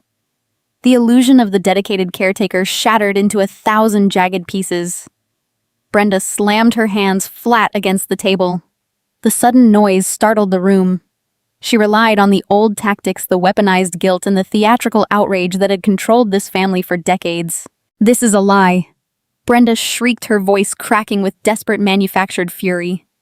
She pointed a shaking finger at me. "How dare you bring these strangers into my home and humiliate me? You fabricated these papers. You have always been jealous of your brother. You are hysterical. You are making up stories because you cannot stand that I am in charge. You are tearing this family apart." She screamed the words, trying to drown out the reality in the room. But the tactic failed. She was screaming at a room full of people holding official federal wire receipts. She was attempting to manipulate a jury that was currently staring at irrefutable printed evidence. I did not argue with her. I did not shout back. I let her voice echo against the walls, sounding shrill and incredibly small. The silence that followed her outburst was devastating. Tyler scrambled to salvage his reputation. He saw the way Uncle David and the other men at the table were looking at him. Tyler built his entire identity on the illusion of being a self-made success. Being exposed as a predator who robbed his own grandmother terrified him far more than any legal consequence. "Wait," Tyler stammered, holding up his hands in a placating gesture. "This is a misunderstanding. It was a business arrangement. Mom and I discussed it. It was a bridge loan to help me secure the commercial vehicles. I am paying it back with interest. It is a standard corporate loan. Sienna just does not understand how business works." I looked at my brother, feeling a deep, profound pity for his cowardice. He was still trying to lie his way out of a corner when the walls had already closed in. "Turn to page 4, I said quietly. The relatives flipped the page. Tyler looked down at his own folder, his face draining of whatever color remained. "That is a copy of the wire transfer authorization form," I explained. "Look at the designated memo line at the bottom of the receipt. When a fiduciary transfers money, they have to declare the nature of the transaction. If it were a loan, it would specify repayment terms." I paused, letting their eyes find the specific box on the form. "My mother typed the word gift," I said. She designated the transfer as a gift to avoid the tax implications of a commercial loan and to ensure Tyler never had to repay a single cent. She impoverished her own mother to buy him a fleet of trucks. And she planned to sell this house on Wednesday, evict Vera, and put her in a state-run ward to steal whatever equity remained. The reaction from the Midwestern relatives was immediate and visceral. In our culture, taking care of your elders is the foundational pillar of the community. Stealing from a vulnerable grandmother crosses a moral threshold that cannot be forgiven or ignored. The polite silence evaporated. Aunt Martha threw her manila folder onto the table like it burned her hands. She pushed her chair back, the wooden legs scraping harshly against the floor. She looked at Brenda with an expression of pure, unadulterated disgust. "You are a monster," Martha said, her voice shaking with rage. "You sat there telling us you were making hard choices. You made us feel sorry for you. You are sickening." Uncle David stood up. He did not yell. He simply looked at Tyler, a cold, hard stare that stripped away every ounce of my brother's unearned arrogance. "You are not a businessman," Tyler David said quietly. "You are a parasite. Do not ever speak to me again." The social exile happened in a matter of seconds. The aunts and uncles stood up from the table, gathering their coats and their purses. They did not wait for dessert. They did not offer polite goodbyes. They turned their backs on Brenda and Tyler, forming a physical barrier between the thieves and my grandmother. Several of my aunts moved to Vera's side, placing protective hands on her shoulders, murmuring words of comfort. Brenda stood at the head of the table, her mouth opening and closing silently. The audience she spent her life cultivating had just turned on her with unified, relentless revulsion.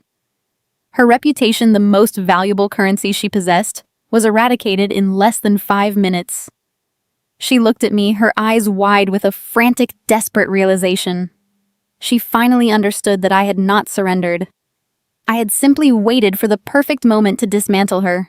The family cleared the space around the head of the table, leaving Brenda and Tyler isolated in the center of the room. The social punishment was complete, but the legal reckoning was just beginning. Investigator David Graham stepped forward from the hallway, his leather briefcase in hand, ready to deliver the final ultimatum.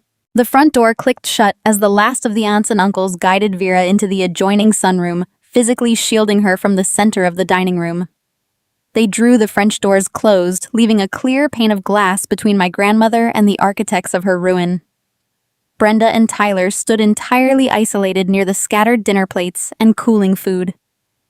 The social execution was finished. The community had rendered its verdict. Now the legal reckoning demanded its turn. Investigator David Graham stepped forward, his heavy footsteps echoing on the hardwood floor. He walked to the head of the oak table and unlatched his worn leather briefcase. The sharp metallic snap of the clasp sounded like a gavel striking a block. He extracted a silver pen and a steno pad, placing them deliberately next to Brenda's abandoned water glass. Graham did not posture. He did not raise his voice to compete with the lingering tension in the room. He spoke with the quiet, devastating authority of a man who held the full weight of the state behind him. Brenda Hayes and Tyler Hayes. Graham began his tone clinical and detached. My name is David Graham. I am a senior investigator with the State Department of Aging operating within the Financial Exploitation Division. I have spent the last decade prosecuting individuals who use legal instruments to cannibalize the life savings of vulnerable seniors. Brenda stiffened her hands, gripping the back of a wooden dining chair so tightly her knuckles turned white. She opened her mouth to deploy her usual defense to argue that she was the victim of a misunderstanding, but Graham raised a single index finger, silencing her before she could form a syllable. Do not speak. Graham instructed, You are not under arrest at this exact moment, which means this is not an interrogation. This is a courtesy briefing regarding the undeniable legal reality of your current situation. You executed a durable power of attorney to liquidate an annuity contract.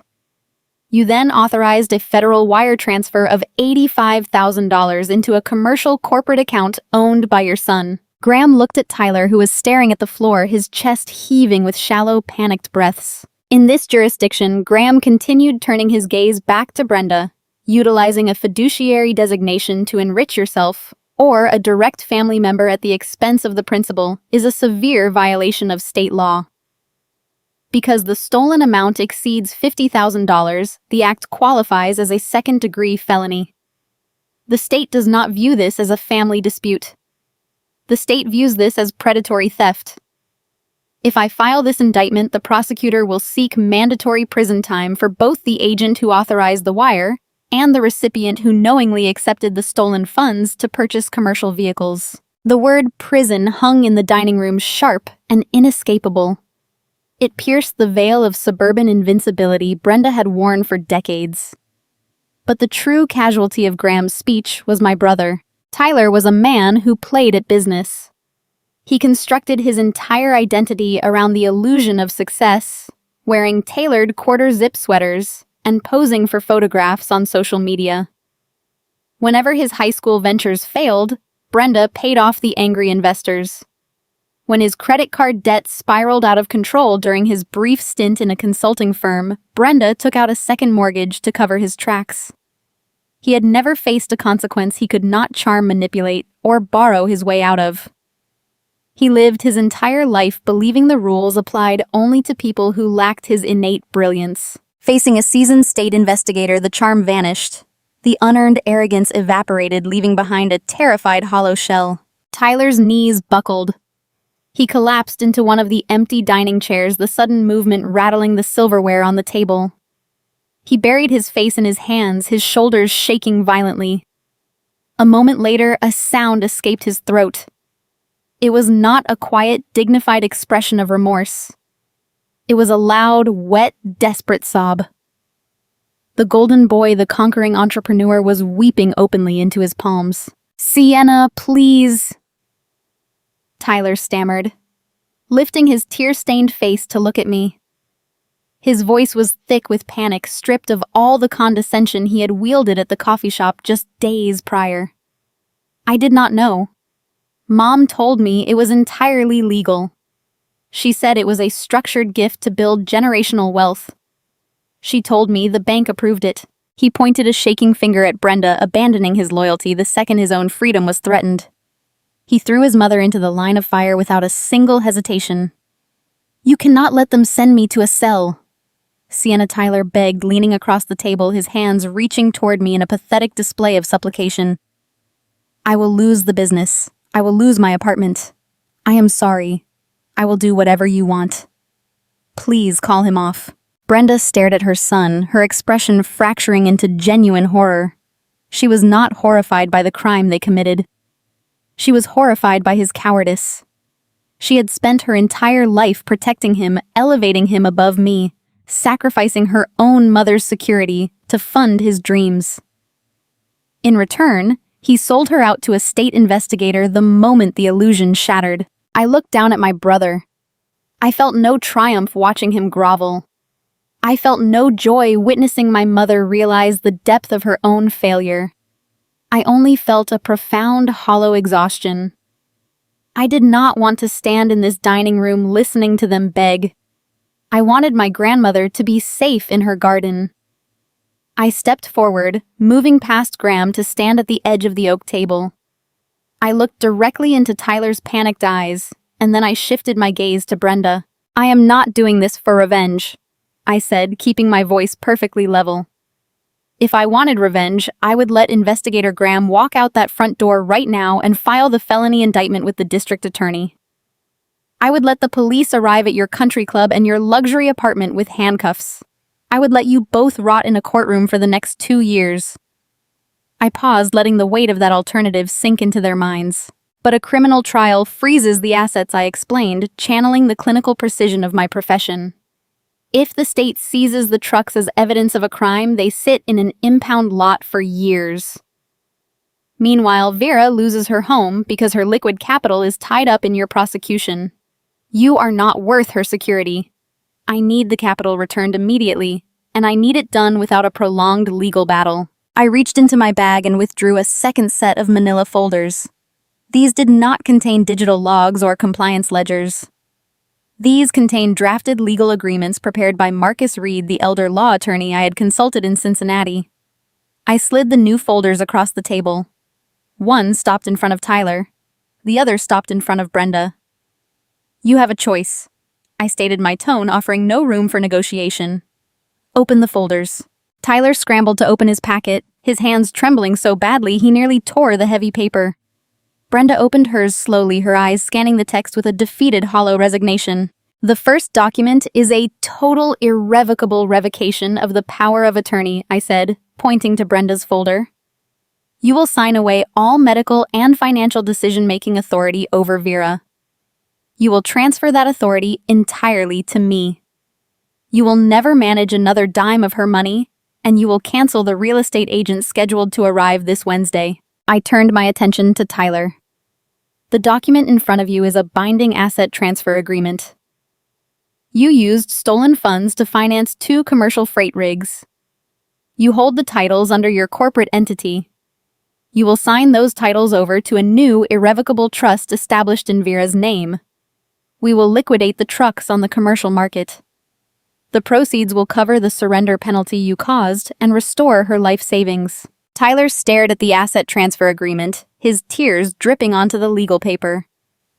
"But if I give you the trucks, the logistics company goes bankrupt," he whispered, his voice cracking. "I will have nothing left."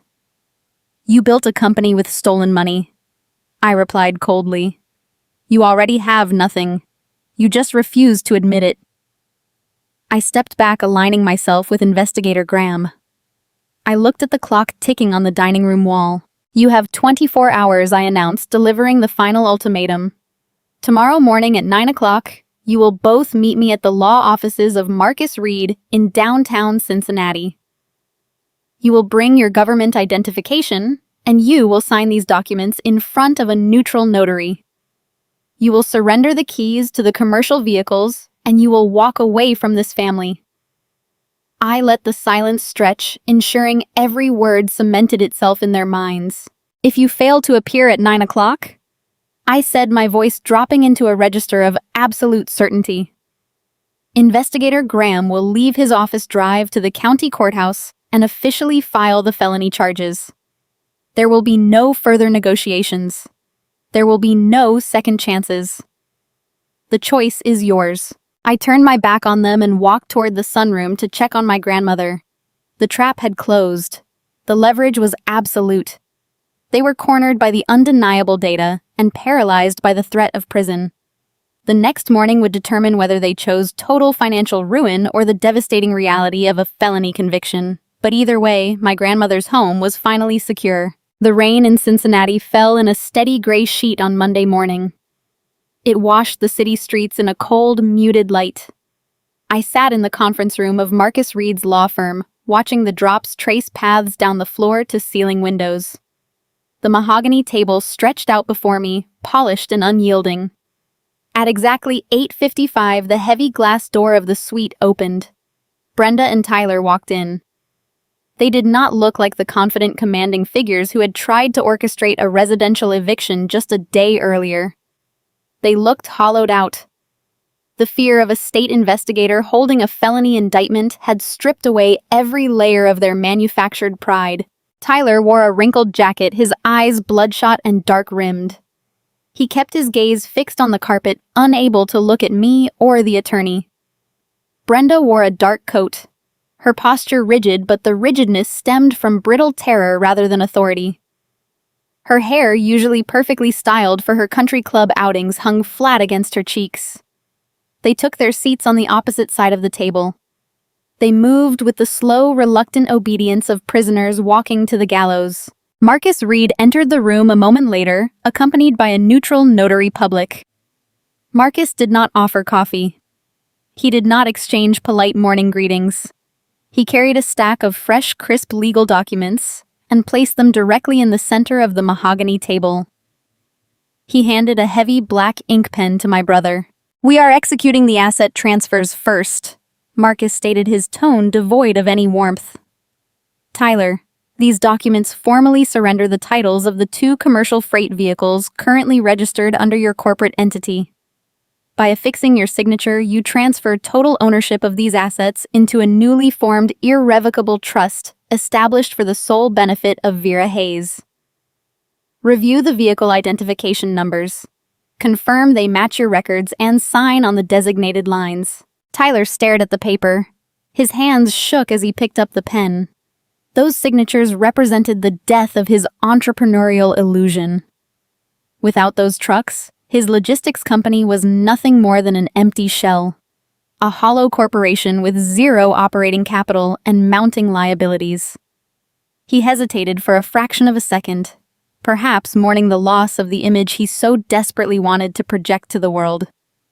Then the memory of David Graham standing in the dining room with a stenopad overrode his vanity. Tyler pressed the pen to the paper. The scratch of the metal tip against the thick parchment sounded loud in the quiet room. He signed the first title. He signed the second. He pushed the documents across the table, his chest sinking as he exhaled a ragged breath. The notary applied her official stamp, sealing the transfer. The stolen capital was officially out of his hands. Marcus slid the next folder toward Brenda. "This is the formal revocation of the durable power of attorney," he instructed. "Your signature here terminates all your financial and medical authority regarding your mother. You will have no legal standing to make decisions on her behalf, access her accounts, or authorize the sale of her real estate. Sienna Hayes is named as the successor agent effective immediately upon execution." Brenda looked at the document. For a woman who spent her entire adult life hoarding control and dictating the lives of everyone around her, signing this paper was a profound, agonizing defeat. The power of attorney was her scepter. It was the tool she used to enforce her will, to reward her favorite son, and to silence any opposition. Giving it up meant fading into irrelevance. She picked up the pen, her fingers gripping the barrel so tightly they turned pale. She signed her name, her cursive script jagged and uneven. The notary stamped the page. The legal fortress Brenda built to protect her theft was officially dismantled, replaced by a structure designed to protect her victim. Marcus gathered the executed documents and placed them into a secure file. "The immediate transaction is concluded," he announced, standing up from his chair. "Copies will be filed with the county recorder and the relevant financial institutions by the end of the business day. We are finished here." Marcus and the notary exited the room, leaving the 3 of us alone in the cold silence of the conference room. Tyler stood up immediately. He did not say a word to me or to our mother. He turned around, pushed the glass door open, and walked out into the rain.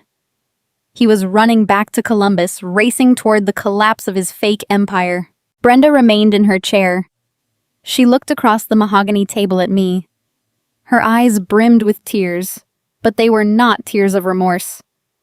They were tears of self-pity. She still viewed herself as the tragic victim of an ungrateful daughter. She reached her hand across the polished wood, stopping just short of my own. "Sienna," she whispered, her voice trembling with a calculated, desperate fragility. "I know you think I did a terrible thing, but I was trying to protect our family. I was trying to help your brother build a future. You have to understand the pressure I was under." I kept my hands resting in my lap. I did not lean forward. I did not offer her an inch of the validation she craved. "Please," she pleaded, her voice cracking as a single tear escaped and rolled down her cheek. "Do not shut me out of your life. Do not turn the family against me. Despite everything that just happened, I am still your mother." I looked at her, studying the woman who had spent 29 years treating me like a disposable utility, while she plundered the woman who gave her life. I felt no anger. The cold, unyielding fury from the weekend had burned itself out, leaving behind a clear, crystalline detachment. "And she was yours," I replied. My voice was perfectly calm, carrying no malice, only the undeniable weight of the truth. I did not need to scream or hurl insults. Those 4 words struck her harder than any physical blow. They stripped away the final layer of her defensive martyrdom. She could not justify her actions. She could not hide behind the concept of maternal devotion when she had just been caught impoverishing her own mother. Brenda pulled her hand back as if the table had burned her. She stood up, her face pale and rigid, and walked out of the office without looking back. The immediate danger to Vera's home and security was neutralized, but the fallout from the Sunday dinner was only just beginning to ripple through our community. In Ohio, legal justice is often swift, but social justice is slow, thorough, and utterly merciless. By the end of the week, Tyler's logistics business imploded. The commercial brokers he had contracted with realized he no longer possessed the freight vehicles to fulfill his shipping routes. The cancellation clauses in his contracts triggered immediate financial penalties. Without the stolen capital to cushion the blow, his limited liability company defaulted. He was forced to vacate his luxury apartment in downtown Columbus, breaking his lease and ruining his credit. The golden boy, the conquering entrepreneur, found himself applying for entry-level warehouse jobs just to cover his basic living expenses. The universe finally handed him the one thing Brenda had always shielded him from: consequences. For Brenda, the punishment was far more profound. She returned to her pristine suburban neighborhood, but the environment had fundamentally altered. Aunt Martha, true to her nature, did not keep the events of the farewell dinner quiet. The story of the stolen annuity, the federal wire receipts, and the attempted eviction of a vulnerable widow spread through the extended family and outward into the local community. The social exile was swift and brutal. When Brenda arrived at her country club for her standing Tuesday tennis match, her doubles partner, Patricia Caldwell, the very notary who had rubber-stamped the fraudulent documents, refused to speak to her. The other women on the court turned their backs, packing their equipment, and leaving Brenda standing alone on the clay. When she walked through the aisles of the local grocery store, neighbors who had known her for decades suddenly became fascinated by the nutritional labels on canned goods, avoiding eye contact, and steering their carts in the opposite direction. Her invitations to neighborhood barbecues, holiday parties, and church luncheons evaporated. In a culture that places the utmost value on elder care and community trust, Brenda had committed the ultimate taboo. She became a pariah in her own hometown. Her reputation, the currency she valued above all else, was permanently bankrupt. The legal documents secured the assets, but the social isolation served as the true penalty for her greed. They were vanished into irrelevance, left to navigate the wreckage of their own choices. However, as I stood in the quiet law office that Monday morning, watching the rain continue to fall over the city, I realized that dismantling a threat is only half the battle. Securing the perimeter is one thing, but rebuilding the foundation requires a completely different set of skills. The crisis was averted, but the reality of managing Vera's care, her trust, and her healing now rested entirely on my shoulders. setting the stage for a new kind of challenge. Spring in Ohio arrives with a sudden, brilliant clarity. The gray skies that dominate the winter months finally break, giving way to an expansive pale blue canopy. 6 months have passed since that rain-soaked Monday morning in the law office downtown. The seasons turned, washing away the bitter frost of the confrontation and replacing it with the warm, steady breath of May. I sat on the edge of the concrete patio behind my grandmother's house, holding a mug of dark coffee, and watched the morning light filter through the leaves of the ancient oak tree. The wooden planter boxes built decades ago by my grandfather overflowed with vibrant life. Vera knelt in the dark soil wearing a wide-brimmed straw hat and gardening gloves, carefully pruning a row of early blooming hydrangeas. She moved with a renewed quiet strength. The heavy, stooped posture that had consumed her during the autumn was gone. The crushing weight of the fabricated financial ruin had been lifted from her shoulders, allowing her to breathe, to stand upright, and to reclaim the sovereignty of her own life. The real estate sign never touched the front lawn. The house with its floral wallpaper and decades of accumulated memories remains firmly under her ownership. The threat of the cinderblock nursing facility is nothing more than a bad memory fading into the distance. The recovery of her stolen life savings took time, but the legal architecture we established proved impenetrable.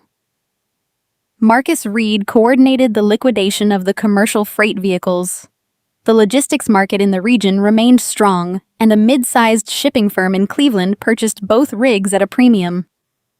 The funds generated from the commercial sale covered the initial principal, the steep surrender penalty Brenda had caused, and the accrued legal fees. Vera's financial foundation was restored to its exact original balance, down to the final cent. However, the money no longer sits in a vulnerable, easily manipulated account. We constructed a fortress. Marcus drafted a comprehensive, irrevocable trust to hold the assets. I serve as a co-trustee, alongside a bonded independent fiduciary from a reputable firm in Cincinnati. The new arrangement features rigorous checks and balances. Any withdrawal requires dual authorization, ensuring no single individual can ever execute a unilateral transfer. The legal shield is permanent, designed specifically to protect her from predatory relatives and opportunistic strangers alike. Vera brushed the dirt from her knees and walked over to the patio table, taking a seat across from me.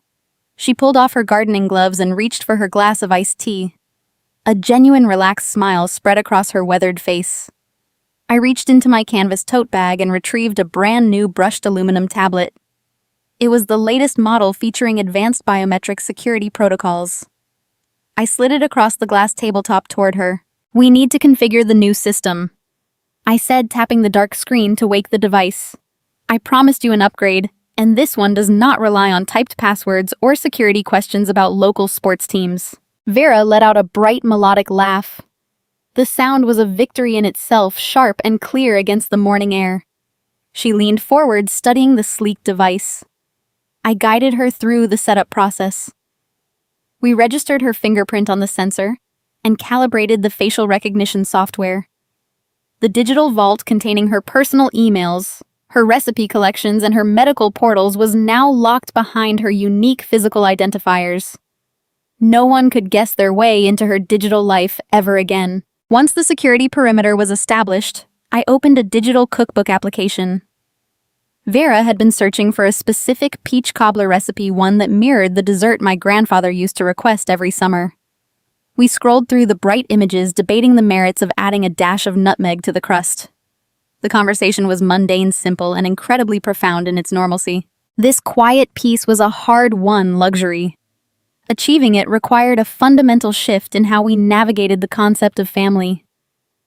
Over the past 6 months, the traditional holiday gatherings had fractured and reshaped themselves. When Thanksgiving arrived, I did not attend the large, chaotic dinner at my aunt's house. I did not sit at a crowded table while relatives exchanged hollow pleasantries and guarded gossip. When December brought the winter holidays, Vera and I stayed home. We roasted a small chicken, baked cookies, and watched classic films by the brick fireplace. Brenda and Tyler were conspicuously absent from every family event. Their social exile remained absolute. The community had drawn a rigid boundary, rejecting their presence and isolating them in the wreckage of their own greed. Tyler continued to bounce between entry-level jobs, his entrepreneurial illusions permanently shattered. Brenda remained in her quiet suburban house, cut off from the country club and the neighborhood networks she once ruled. They were ghosts haunting the periphery of our lives, but entirely stripped of their power to inflict harm. I chose to let them fade into irrelevance. The anger that had fueled my covert digital investigation had dissolved, leaving behind a clean, enduring clarity. I did not need to punish them further. The natural consequences of their actions provided all the justice the situation required. I sat back in my chair, sipping my coffee, as Vera read the peach cobbler recipe aloud. I looked at the house, the garden, and the clear blue sky stretching out over Ohio. For 29 years, my family had fundamentally misunderstood my nature. They viewed me as a utility, a convenient tool to be utilized and ignored. They thought my quiet demeanor equated to weakness. They assumed my willingness to fix their routers, update their software, and stay out of the spotlight meant I lacked the capacity to challenge their authority. Brenda believed her weaponized guilt and her notarized legal documents made her invincible. Tyler believed his arrogant charm and his stolen capital elevated him above the rules. They both operated under the fatal assumption that the quiet daughter in the corner was too timid to see the truth and too powerless to act on it. They forgot the most basic rule of the modern world. The person who builds the network sees everything. The individual who lays the digital cables, configures the access logs, and secures the data holds the master key to the entire operation. You can lie at the Sunday dinner table, and you can fabricate a narrative for the extended family, but you can never lie to the server. The data always tells the undeniable truth. I did not need to scream to be heard. I did not need to throw a tantrum to exert control. I simply needed to stand in the daylight holding the verified ledger and let the facts dismantle the illusion. Vera closed the recipe application and reached across the table, placing her warm, weathered hand over mine. She squeezed my fingers gently, an unspoken acknowledgement of the storm we had weathered and the sanctuary we had secured. I smiled back at her, feeling the warm spring breeze rustle the leaves of the oak tree. The heavy brass padlock was gone. The fake financial crisis was erased. I am the information technology manager. I secure the perimeter. I protect the vulnerable systems, and I keep the digital ghosts at bay. I sat in the sunlit garden, my grandmother safe beside me, breathing in the quiet, undisturbed peace of a home that finally belonged only to us. We often build our families the same way we build our houses in the American suburbs, with a deep investment in the facade. We manicure the lawns, polish the front windows, and set our Sunday dinner tables with the good china, desperate to project an image of stability and success to the outside world. But behind those closed doors, in the quiet spaces where the community cannot see the true foundation of a family, is tested. The story of Sienna, her mother Brenda, and her brother Tyler is not merely a tale of stolen inheritance or a dramatic financial reckoning. It is a profound, unflinching mirror held up to the modern American family, reflecting the devastating consequences of unchecked materialism, the danger of parental blindness, and the arduous journey of restoring moral balance. In a society that frequently equates personal worth with visible wealth and social status, it is dangerously easy for parents to lose their true north. We are bombarded with the narrative that success looks like luxury vehicles, prestigious job titles, and the envy of our peers. Brenda and Tyler became entirely consumed by this vortex of vanity. Tyler craved the title of a successful entrepreneur so desperately that he abandoned his conscience to acquire the aesthetic of wealth. Brenda desired power and the flawless reputation of a devoted daughter in her country club circle so deeply that she was willing to financially cannibalize her own mother to maintain the illusion. They weaponize the sacred values of family, utilizing Midwestern politeness and filial piety as elegant cloaks to disguise their own predatory greed. For parents navigating the complexities of raising children today, Brenda's catastrophic failure offers a stark, unforgiving warning about the peril of the golden child syndrome. When we blindly protect, praise, and elevate one child simply because they are charismatic, loud, or reflect our own unfulfilled ambitions, we are not loving them. We are actively destroying their moral compass. Brenda coddled Tyler's ego, shielded him from the consequences of his failures, and financed his shortcuts. In doing so, she nurtured a profound selfishness, raising a man who believed his desires superseded the basic human dignity of his own grandmother. We must teach our children that true human value is forged in the fires of honest, diligent labor and unwavering integrity, not in the acquisition of shortcuts or the maintenance of a hollow, successful facade. Conversely, this story demands that we open our eyes to the quiet children, the ones who do not demand the spotlight, the ones who silently fix what is broken, the ones who pour the water and set the table while the golden children boast. Sienna is the embodiment of these unseen, silent values. As parents, we must cultivate the wisdom to recognize and nurture authentic goodness, rather than being continually distracted by the brightest, loudest objects in the room.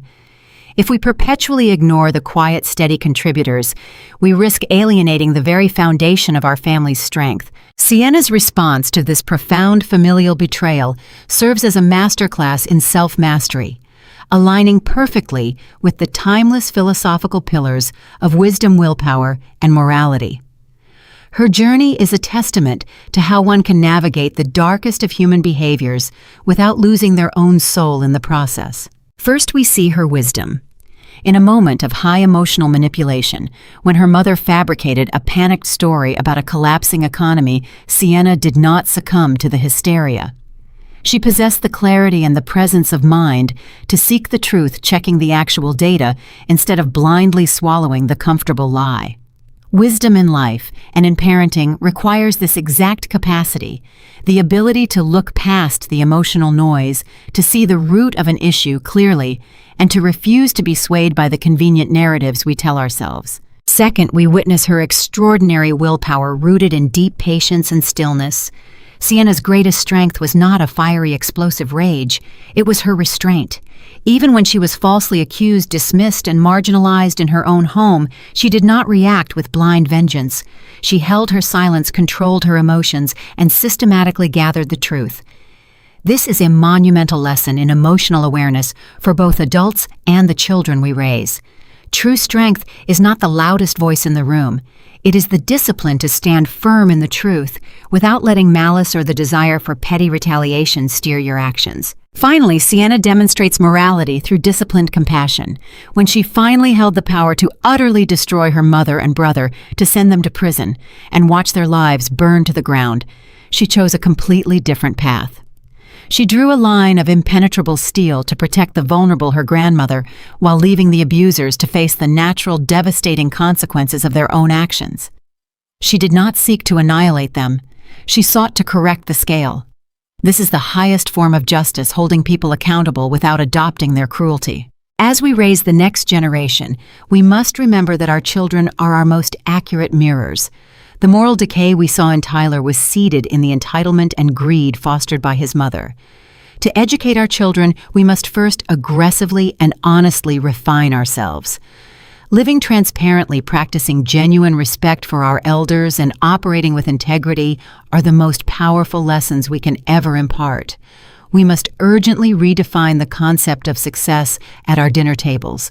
We must teach our sons and daughters that the greatest achievement in this life is not a sprawling estate or a country club membership, but a clean conscience, the wisdom to discern right from wrong, and a family where love is measured in loyalty and truth, never in dollars.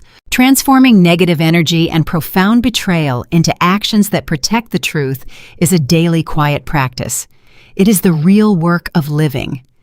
If you have ever felt the sting of being underestimated, or if you recognize the delicate, fragile nature of the facades we build in our own homes, you are not alone.